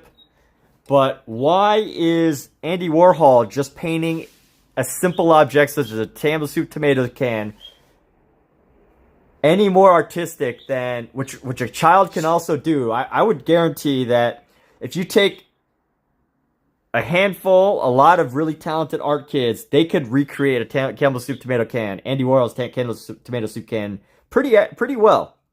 So, why would you consider something that simple idea of just a Campbell's tomato soup can compared to really well done scribbles? Why is either one more? Why is Andy Warhol's that much more significant or valuable, in your opinion, than, say, the scribbles of Cy Twombly? Why? I just have so many questions.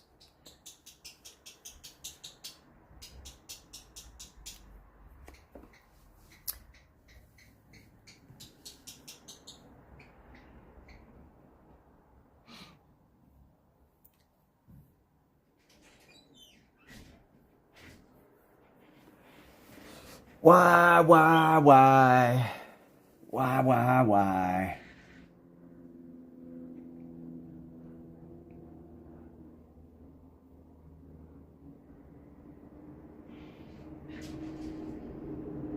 Why? Why? Why? Why? Why? Why?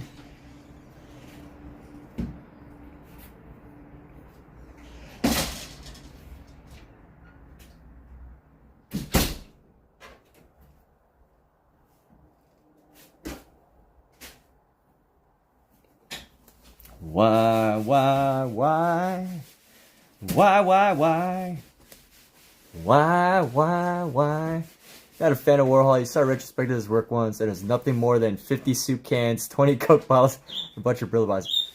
Okay, but you know, I still want to challenge you on that question. Is like, you know, so are you saying, you know, even though you're not a fan of Andy Warhol, is his work not art? Because it's realist? Because you get it? You understand the meaning? Or is it art?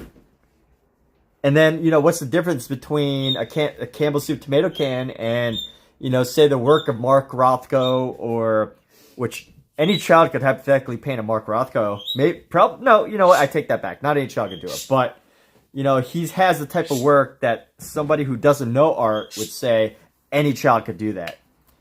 And then here's a question. Just because any child could do that, does that actually mean that any child would actually be capable of coming up with the idea?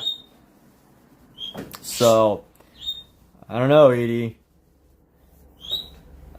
I mean, you can ask me questions too in order to challenge my view. I'm totally glad to have this discussion as a two-way discussion, or three-way or four-way. I guess there's other people here like Michael and Corey, but honestly, I don't vehemently disagree, but I am in major conflict with what you're saying. Internal conflict, not like conflict like, you know, I need to grab a pillow as hard as I can out of frustration, but internal conflict like, I don't know, it's like I have a hard time agreeing. I have a hard time seeing what you're saying. And I am genuinely curious as to why you feel that way. So I don't want to color in all of this. I don't want to do that. Hi. Pretty little bird. There has got to be a faster way to go in all these shadows.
You know what's funny though is from my understanding, anybody who likes Cy Twombly, and you know, if they were to have a conversation with somebody who shares your views, I don't think that they would try to convert you as much as they would just be like, they just don't get it, so I'm not even gonna bother. Yeah, I feel like it would be typically that type of interaction.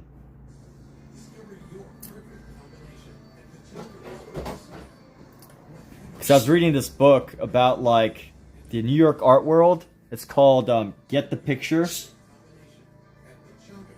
And it's about this one journalist who tried her darndest to break into the art world in New York.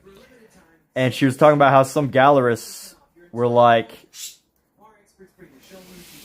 you know, if all the buyer, if they're like talking to somebody and the buyer and all they want to do is like find pictures that like make sense, they kind of like disregard them because they assume that they, you know, the person just won't get it, and you can't really explain someone like Cy Twombly or Jackson Pollock or you know, Picasso. I would say even Picasso was like, is pretty abstract, right? Like you might not get his work. I think Picasso would fall into this category of like, you know, you might ask yourself, what is that?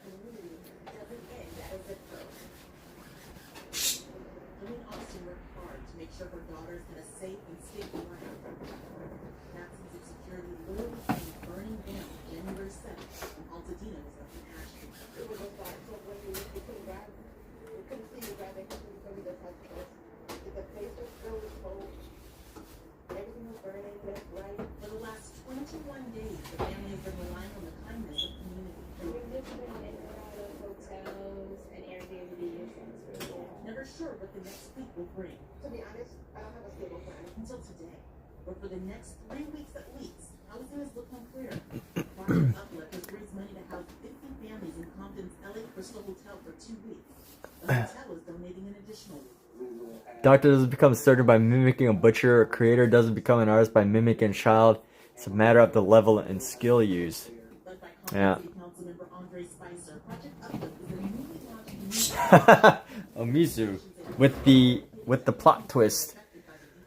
They most resemble the demographics of Compton, and we know that typically those people are usually the last ones to get the resources that they need. To some preeminent position. Wow, that seems like a lot of that seems like a lot for a lot of pressure for an artist. I don't know of too many artists that like want people to necessarily elevate them to a preeminent position. But like, you know, I guess there are a few, you know. I think most artists just want to at least be respected, and you know, if the fame and fortune come with it, great. But I think most artists, at least in the painting world, you know, I feel like in music that would be a little different, or like acting. You know, people do want to be elevated to a, you know, to get those awards, to be noticed as the best. I don't know, actually, you know, I'm kind of talking out of my rear end right now, but get the idea.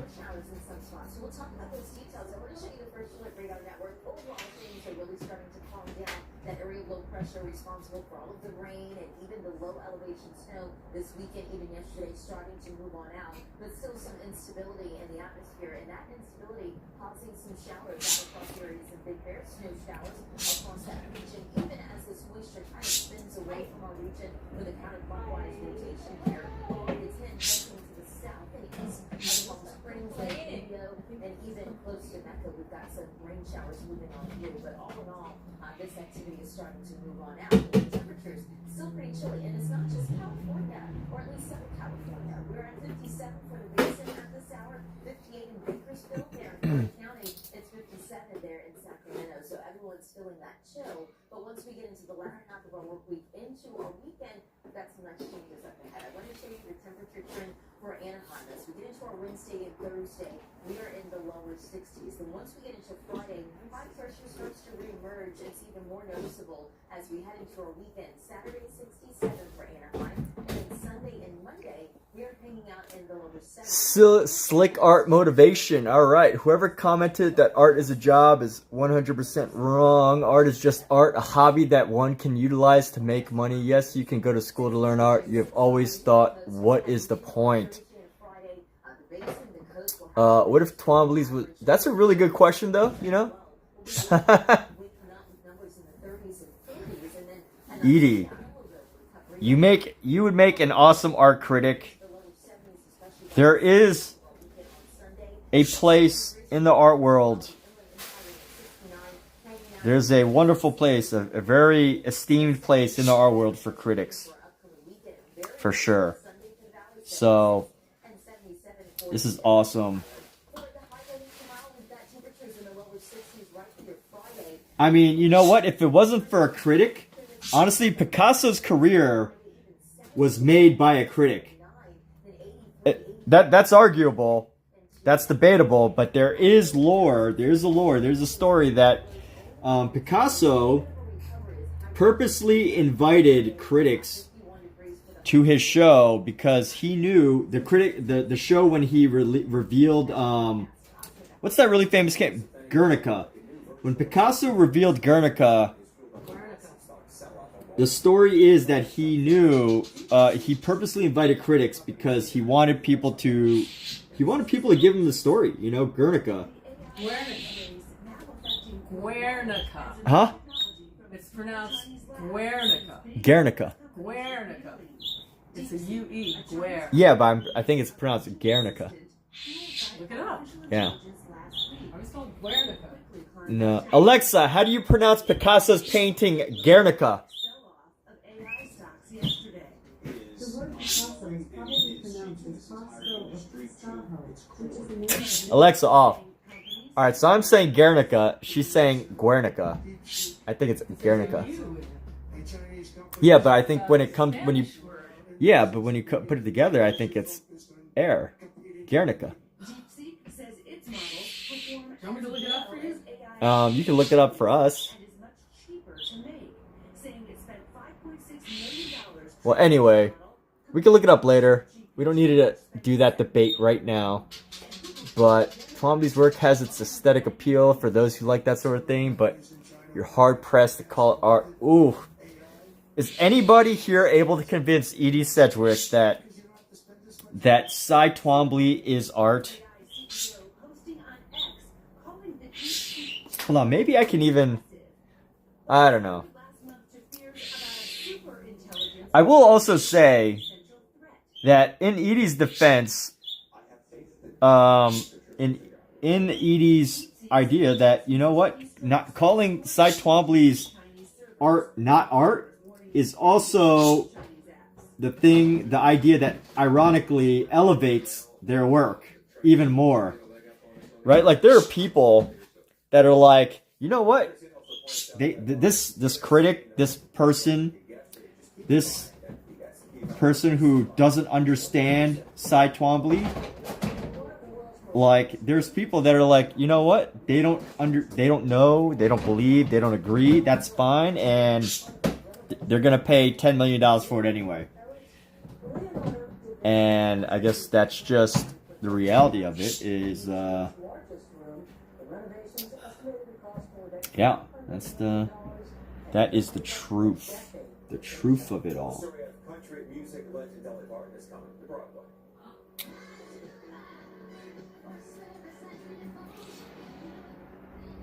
Gentlemen, an original musical will have its world premiere this summer in Nashville. The Grammy winner made the announcement at Nashville's Belmont University along with the show's director. Now, the musical will feature music and lyrics written by who else?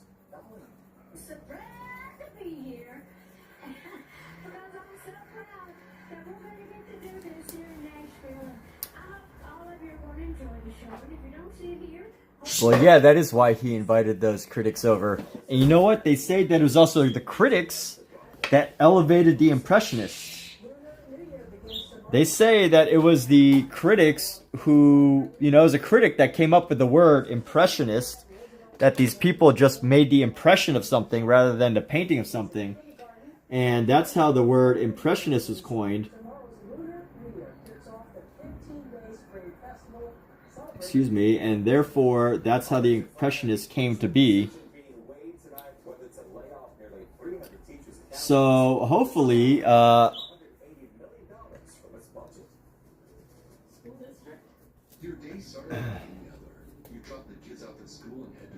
let's see how much Cy Twombly's work actually sells for.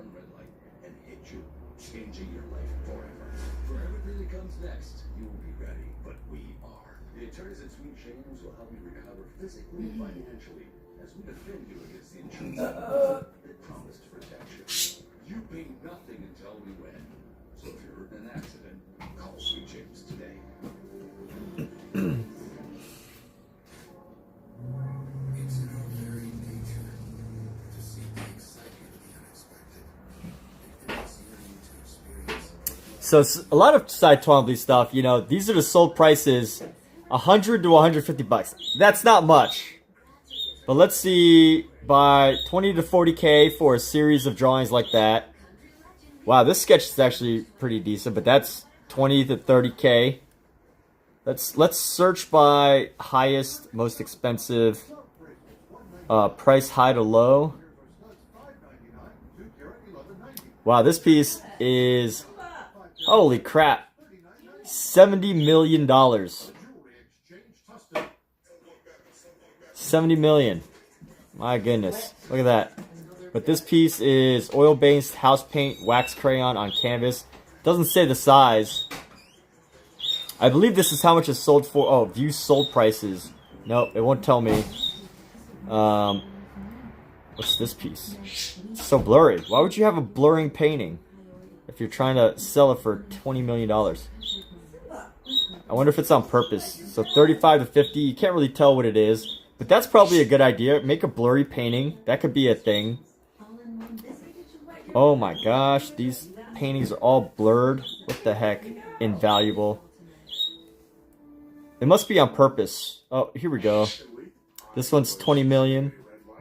Out of nowhere, I just got branded. I reached out to Morgan & Morgan directly from the scene. It was incredibly simple to get the process started. I never actually had to physically set foot in. Here's another one. You can literally do it on your cell phone. I was able to get emails, text. So this one actually sold for $70 million. Stop advertising. $70 million, a blackboard. This one sold for $58 million. I like this one better than the other two, but this one sold for $52 million. Whew, look at these. Edie, does this make you, does this hurt your spirit in some way? The fact that these squiggles sold for 47 million, 46, we'll just round up, 47 million.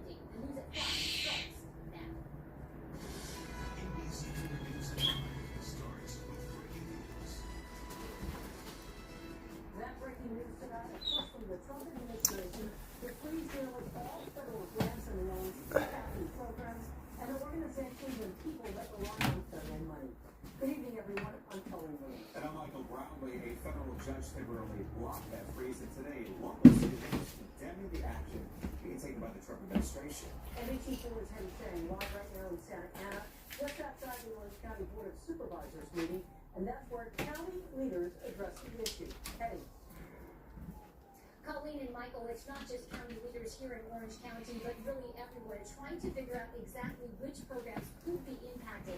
We're talking everything from education, healthcare, even disaster relief. An abrupt freeze on federal funding by the Trump administration Monday is causing widespread confusion among counties, lawmakers, and nonprofit groups that help the country's most vulnerable. The programs for school meals, youth nutrition for health equipment, homeless veterans, and many more organizations left in limbo, unsure whether their funding will come to a halt. I mean, no warning. It's very fearful. It's scary for all of us. Cynthia Williams is a full-time caregiver for her disabled sister, who is a veteran, and her daughter, who is blind. The bottom line is that I have to care for them and provide for them and make sure that they're okay. Williams is paid through the In-Home Supportive Services Program, which receives $16 billion of government funds through Medicaid. The Trump administration said programs delivering critical benefits to Americans like Social Security, Medicaid, and Medicare would not be impacted. This administration, if you are receiving individual assistance from the federal government, you will still continue to receive that. However, it is the responsibility of this president and this administration to be good stewards of taxpayer dollars. California's Attorney General Rob Bonta among a coalition filing a lawsuit to halt the freeze. I think that the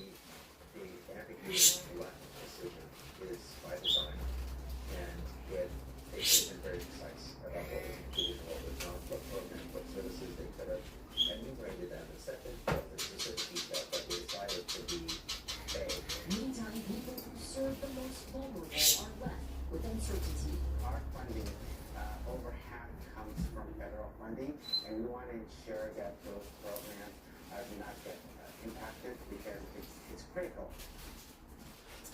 We did reach out to several nonprofit groups for comment on our story today. Some said they couldn't comment simply because they didn't know how they would be impacted.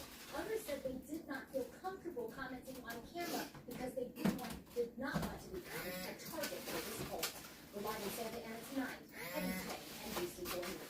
And we're looking at more breaking news here tonight. The Trump administration now offering millions of So let's see. Can I imagine how rich the buyer must be to spend that kind of money? I mean, I can try to imagine, but you know, I don't think I would really capture the full significance of it.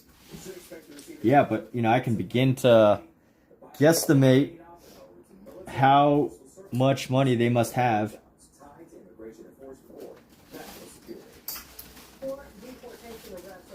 But not only do they have to be very, very wealthy, but they also have to probably be an art lover.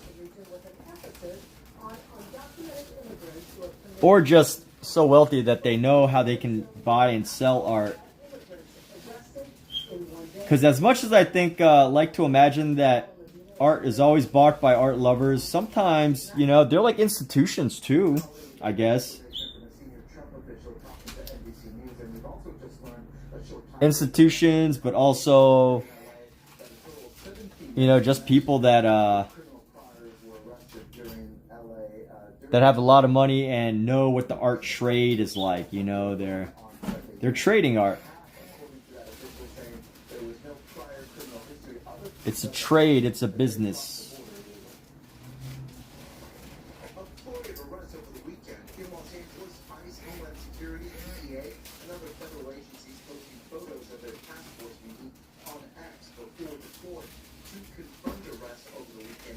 So right now, just adding in some shading here.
We have always known that ICE wants to cast a very wide net, labeling anybody who crossed the border without documentation as criminals.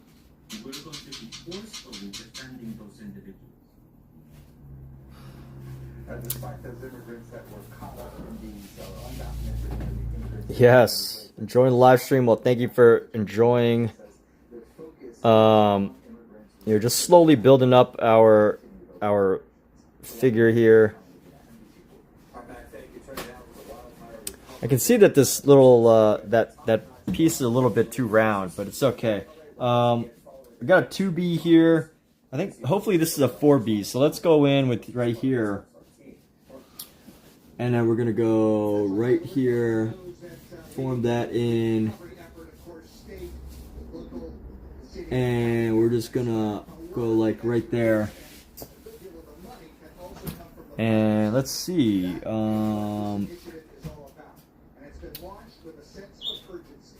This is not going across the top of the toe, is it? No, it's not. It's not going across the top. It's just going across. Yeah, it's a really complicated shadow to navigate here. So I'm spending some extra time to figure it out. And the other thing that I'm doing is I'm looking at it from sideways. This is just an exercise that I do. is, you know, I don't actually look at it from the, I don't try to like turn it upright to look at it to where it makes sense. I actually purposely keep it at the sideways angle and draw it sideways so that I can train my visual, train myself visually as opposed to train myself visually. That's the goal, is the visual training element of it. We're gonna go like so.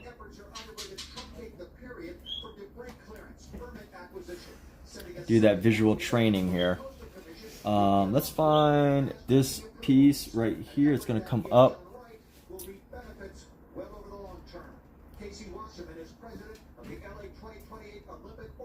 The Olympics in LA will be the largest peacetime gathering in the history of the world. What an opportunity to bring the world to a revitalized and a new Los Angeles. We're going to make the next version of LA better for everybody. The governor was asked about possible holdups to federal aid out of Washington. He said that he's not concerned. And then we're gonna go like here, maybe. Do what is right.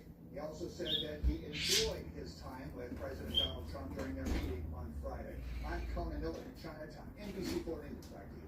Conan, thank you for that. And happening tonight, the Santa Ana School Board will vote on a resolution to lay off 280 teachers and counselors. The proposal for the layoffs was passed last month, all part of a plan for $180 million in budget cuts. If the school board approves the plan for the layoffs, they would take effect at the end of this school year. That meeting begins at 6:30 tonight. We'll have a reporter covering the vote to bring you the very latest.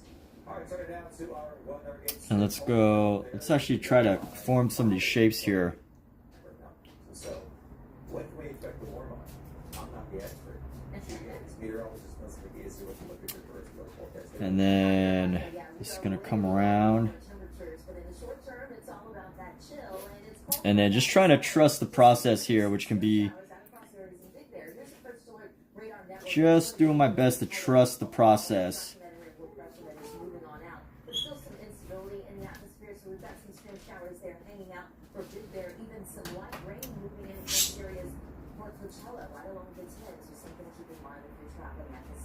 Here's a picture outside as we're looking live at Long Beach on this Tuesday evening. Clouds and a beautiful sunset starting to take shape at this hour.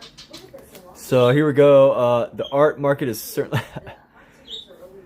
buy a painting for 70, get it appraised for 100, donate it to a museum. Yeah, I mean, you know, there's definitely tax benefits to trading art. Gotta go. Hey, great chat, Edie. Good to talk to you. Good to hear your opinions and your ideas regarding art. It is all very welcome. And if you ever want to criticize art again, definitely stop by. Right, everybody? We're all here and open to hearing Edie criticize art. Let's turn Edie into a famous art critic. That way, you know, if we ever need an art critic, we can just invite Edie. And you know, I think everybody needs an art critic, like, as a friend. Every artist. Like, we don't want to invite them to every party. You don't want them to, like, you know, be at every single event and showing, but at least at the right ones. And I'm totally, like, being somewhat serious, but also joking. Oh, you probably did. Okay, I'll look. Because you have to have a ticket, right? But also nowadays, you know, I feel like it's harder to be an art critic nowadays. Like, I met this guy whose dad, his father was a professional film critic, but this kid was telling me, he's like, his dad was a professional film critic, but here's what his dad does that gets him invited to all of the screenings. His dad always says nice things. So it's like there's almost no motivation to say the hard things. It's almost no motivation, because, like, if you want to get invited to stuff, if you want to be invited to the screenings and the parties and look cool because you're a journalist. It's really hard to be the critic. It's really hard to be a critic nowadays. You know, you don't want to be the guy that says mean things about movie stars. You can't build a career like that nowadays, because you know you'll get plastered. You'll get destroyed on the internet by all of their supporters. You get absolutely destroyed. There's like, you know, we should bring back the modern critics. We should bring back critics. But it's really hard because you need somebody who's willing to, you know, you need the person that's going to be like, yo, Cy Twombly's art is not good. And you know what, to actually say that to art people, that's like, you know, for the critic, that's like, even though that's what critics are supposed to do, that's almost heresy. So good on Edie for being that voice that is willing to be like, to say those things.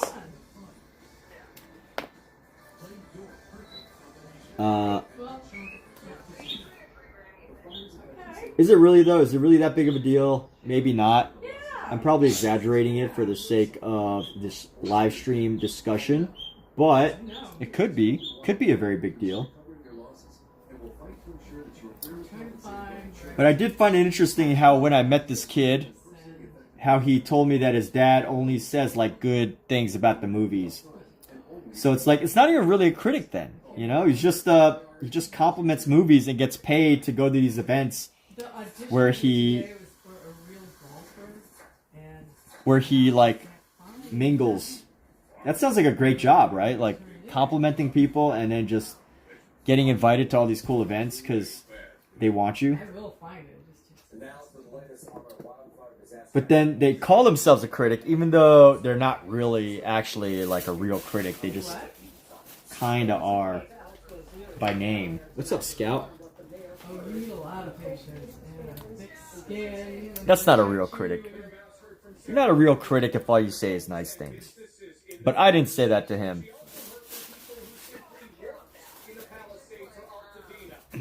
Scout, what the heck are you doing, bro? Look at this cat right here. What do you want, bro? All these pencils are not for you.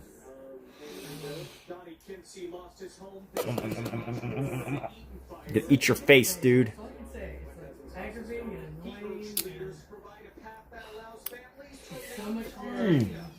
Gosh, I just want to... How do you not want to kiss this face or like do weird stuff to his face? If you hit it big, though, it's really big. But today his focus was on the workforce. Whether they were my landscaper, who I talked to, Rocky Ochoa, and I said, Rocky, Little baby kitty cat. Oh, I think I found it. Yes, it is. Okay, I go to this place down the street called... No, who here knows what I'm experiencing right now? Holding this cat. Can anybody like feel that feeling that you get when you just have a kitten in your arms? You just want to squeeze them, but you don't want to like squeeze them too hard.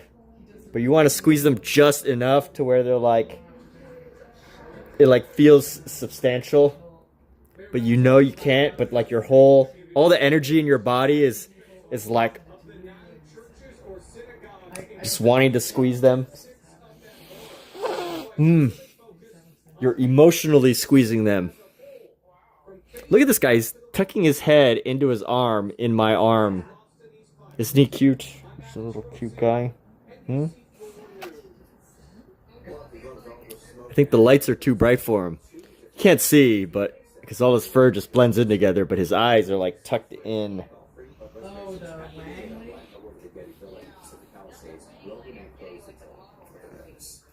Oh. Okay, you gotta go down now. Alright, so still working on this foot here. We got to do this one section right here, and I'm still navigating this area. On Insta, she asked for, she requested models to contact them again. This toe is pretty janky.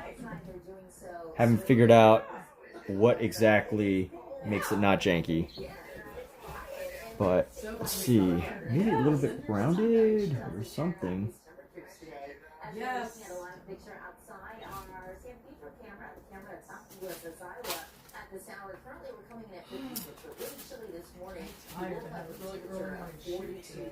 Tomorrow, He is here for another hug. information.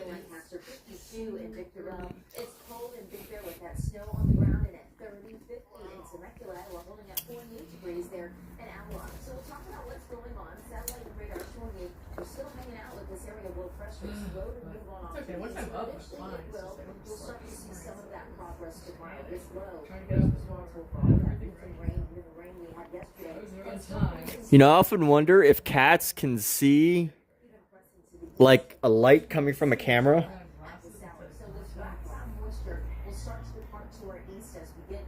I can see better with my contacts. So we'll talk about what we can expect tonight. All right. Let's get back to work, people. No more kittens. Oh, you know what I need right now is I need our 2B brush, and we need to create some of these little gaps into the toes here. This area of low pressure slowly pulls away, and cooler than average conditions will prevail right through Thursday.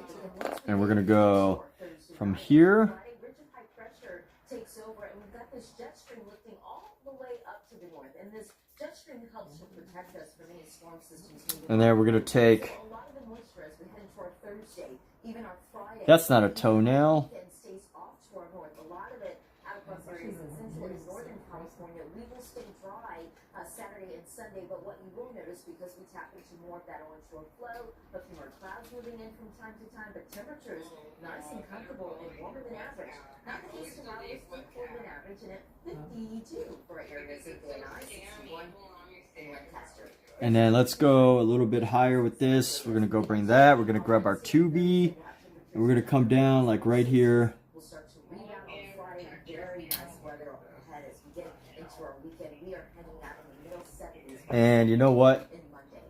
Let's go. We're gonna get rid of some of the color that's stuck on our brush here. I don't know what 20B means, but you need to go right into here.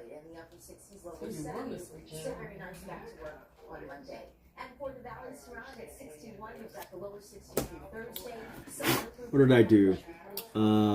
Messed that up. That's okay.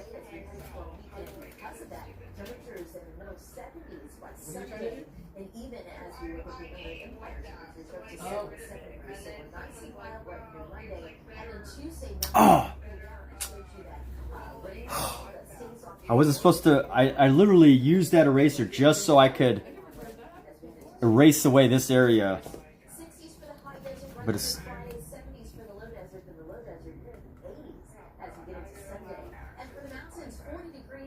literally just wanted to erase away that area. And now I don't know what to do because alright, let's go right here. Going to tighten this up. From this toenail, it's going to curve up a little bit. He put a hold on any federal money. Nope. For now, at least for now. And then this is going to come around like so. Oh, not taxes, but programs that help people. And then we're going to bring this up like this.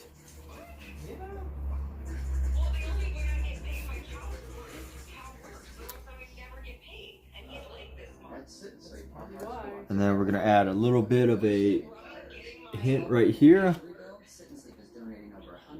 That's a good question. I have the answer.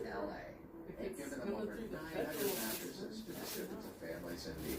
We're also And like that. there's a judge that And let's see where else we need to add the shadow. So we got to add some shadow right here on the top of this toe right here. during these difficult times. so at the moment it's not At dinner with First place. GPS, I went for it, November the 23rd. What's the last year been like for you? Awesome. Yeah, GPS is a anything full that's art specialty central, center. like We've if helped over you're a 20,000 caregiver patients and right you here get money and to all take across the care of country. They chose us people, you're because they getting trust us. money. God bless GPS. I wouldn't be here without them. And then here we go. This is going to come down. A lot of stuff. Give the toe some roundness here. Maybe it's You have many choices when it comes to full mouth dental implants. If your dental implant care is important to you, I believe GPS is here. And let's see. So this is going to go around to the top of the toe. Get a new smile this new year from the specialist team, trusted by 9 out of 10 local dentists and 20,000 patients. Call 800-954-3900 or visit dentalimplantsgps.com.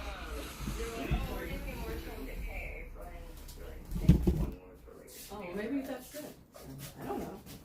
I'm not an expert in these things. I have the news on and they say Trump's suspension of What's this- all what's this federal thing, huh? benefits What are you? is it's not happening right now because All right. So I think we're almost done here. I can be almost happy with what we've got. I need to extend this piece a little bit more because I know this is going to add some incredible detail. And we're going to add a little bit of a dimension here. Round out this.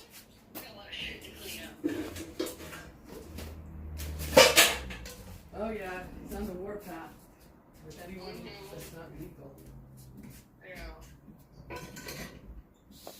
And then let's erase away some of this here. Yeah, like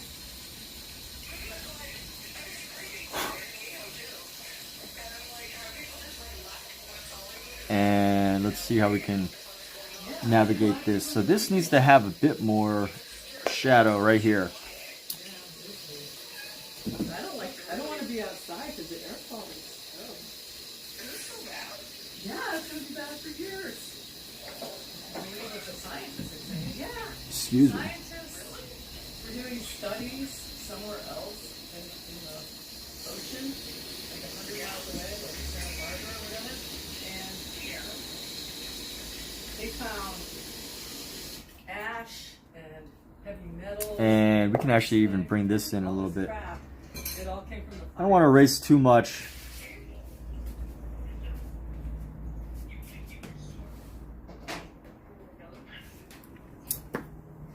But I will just erase a little bit more just so we could get this area just right. Like the air after 9/11. Oh my God! And a lot of people in that area of New York got seriously damaged lungs eventually. Like not right away. Why is this? I'm trying not to. I had to go outside and clean some stuff. Let's try to give it one more go. I had to go outside and clean some stuff.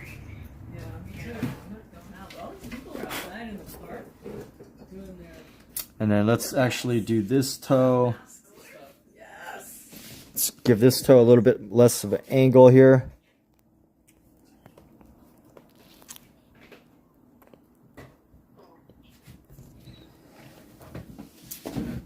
And let me see how we can tighten this up. So be like that, round this out, and then bring this down. I don't want you to.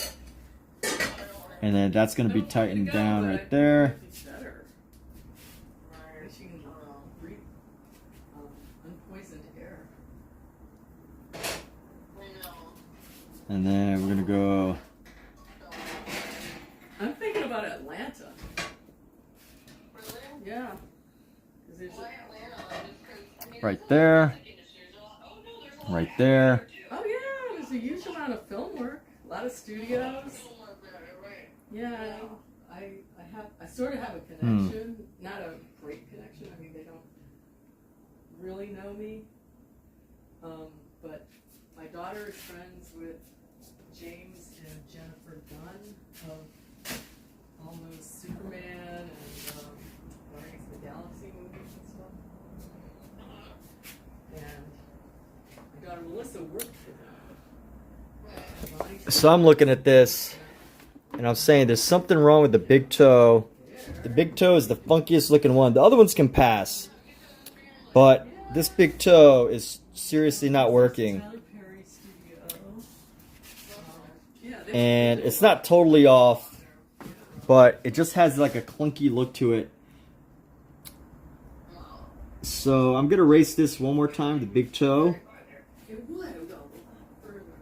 and I'm gonna give it one more shot.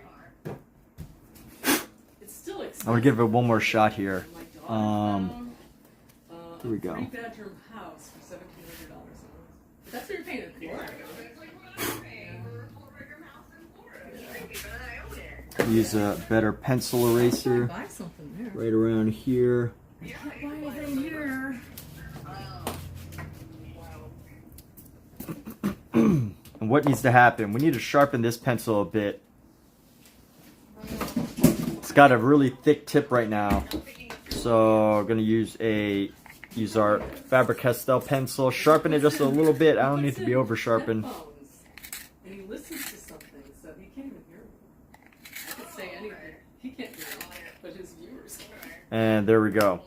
So I just want to get like a bit of a finer line for the tip of this toe right here, because it's really bothering me. However this toe looks. There's a funny rapper named Big Lil Toe. I don't know if anybody's ever heard of him, but he does comedy sketch videos. So I don't know if he's really a rapper or if he's just like a character in the comedy sketches, but there we go. And then we're gonna go around just to design this toe a little better. I'm serious. And then right around there, and then here. Yeah, I've been having a lot of flops lately in the kitchen. It distresses me, so I don't even want to try. Oh my god, you're cracking me up. So this is a nice. I made a lasagna Yeah. that came out like a brick. I can't do a good big toe here. I made even a baked potato in the microwave. Oh, you know what I gotta do? I think I have to make the toe less angled. I think that's the secret here. To make the toe less angled. Emmett didn't like my chili. So we're gonna go bring this up and round this out right there. And then another rounding. It tasted good.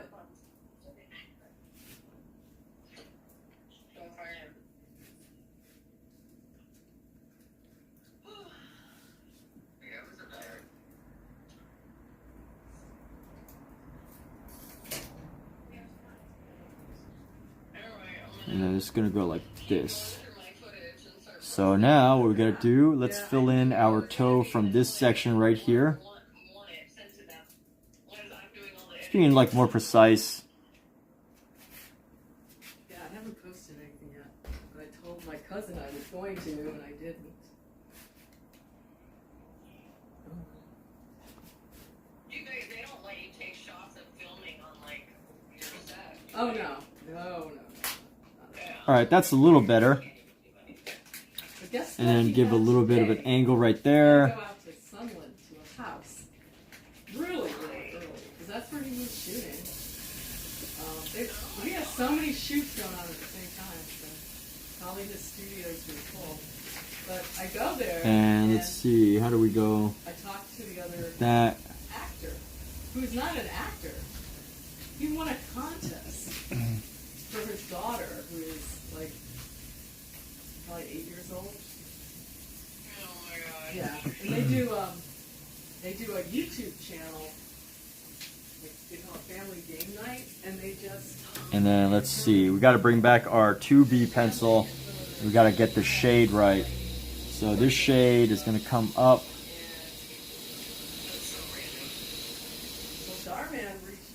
A little bit of roundness right there. To invite them to come be in this video because it's about a very competitive gaming family. Like anything they do, they're very competitive at. Whether it's cars or baseball or like anything they do, super competitive.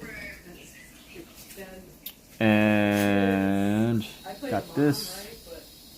Should go up a little further. Yeah, that's me. I died. And so tomorrow I get to do more math stuff. Today it was just taking photos. So they get a family photos posted. Trying to make it look a bit more natural. Yeah, but anyway. And you know what? I don't know. It's still a little funky, but there's just like not enough density as far as my. Trouble learning the lines? He goes, oh, I'm supposed to learn them? Not enough density. There's only a few. I'm sure I'll remember them. I'm like, okay, good luck at that. I should practice my side Twombly. Yeah. Here we go. A couple of other things here. I agree. I should practice my side Twombly. I don't know. Like, I usually don't see that. If they want. Yeah. They don't do that there. I guess they could.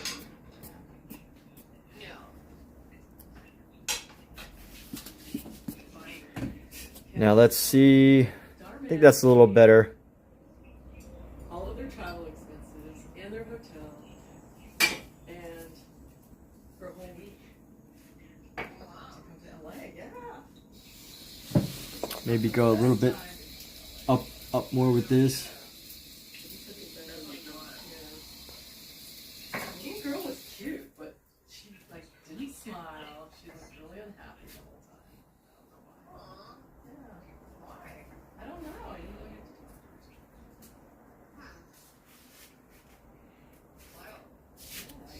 to talk. And let's use this white or this eraser just to clear out some of this space.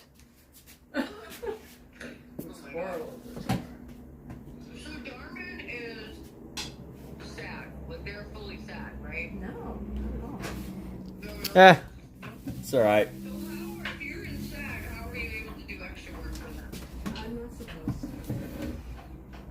I think we're done with this.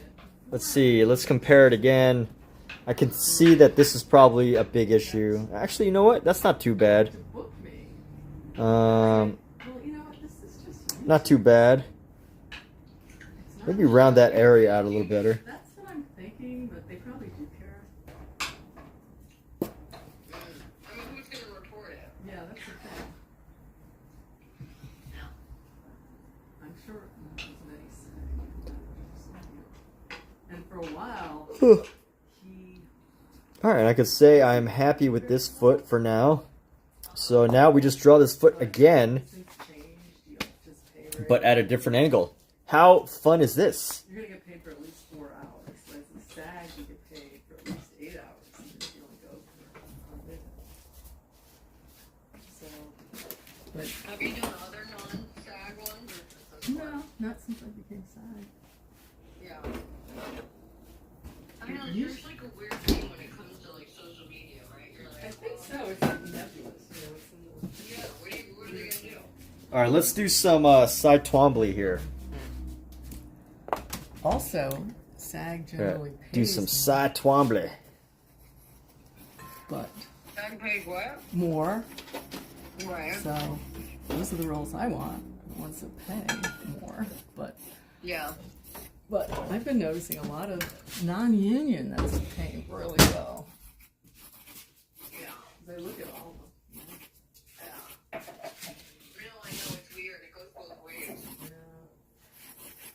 But especially like if you're a background actor. What I'm missing is some color. Like if you're on set for a minute past 8 hours, you're gonna get paid another. Ooh, I like where this is going here. Let me go. Right.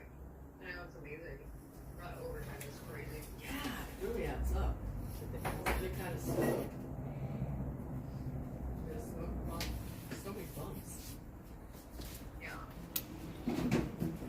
There's some side Twombly.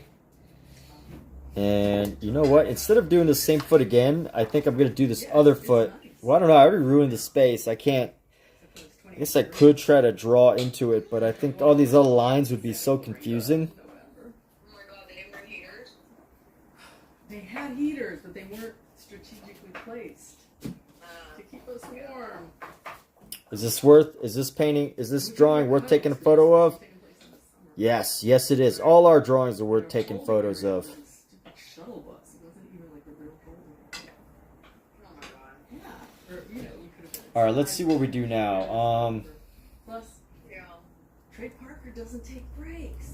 He keeps going. Like you go to set, they shuttle you to set, and you just work.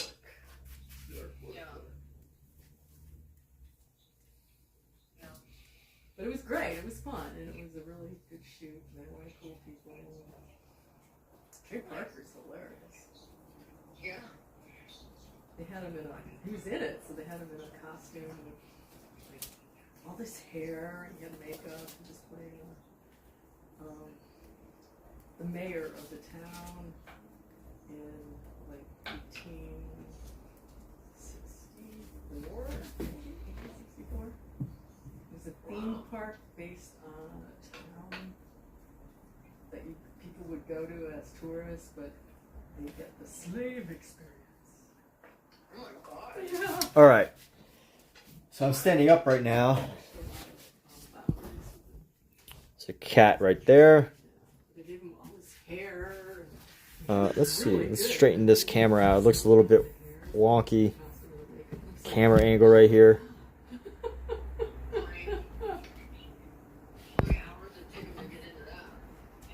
Kind of disappeared there. Okay.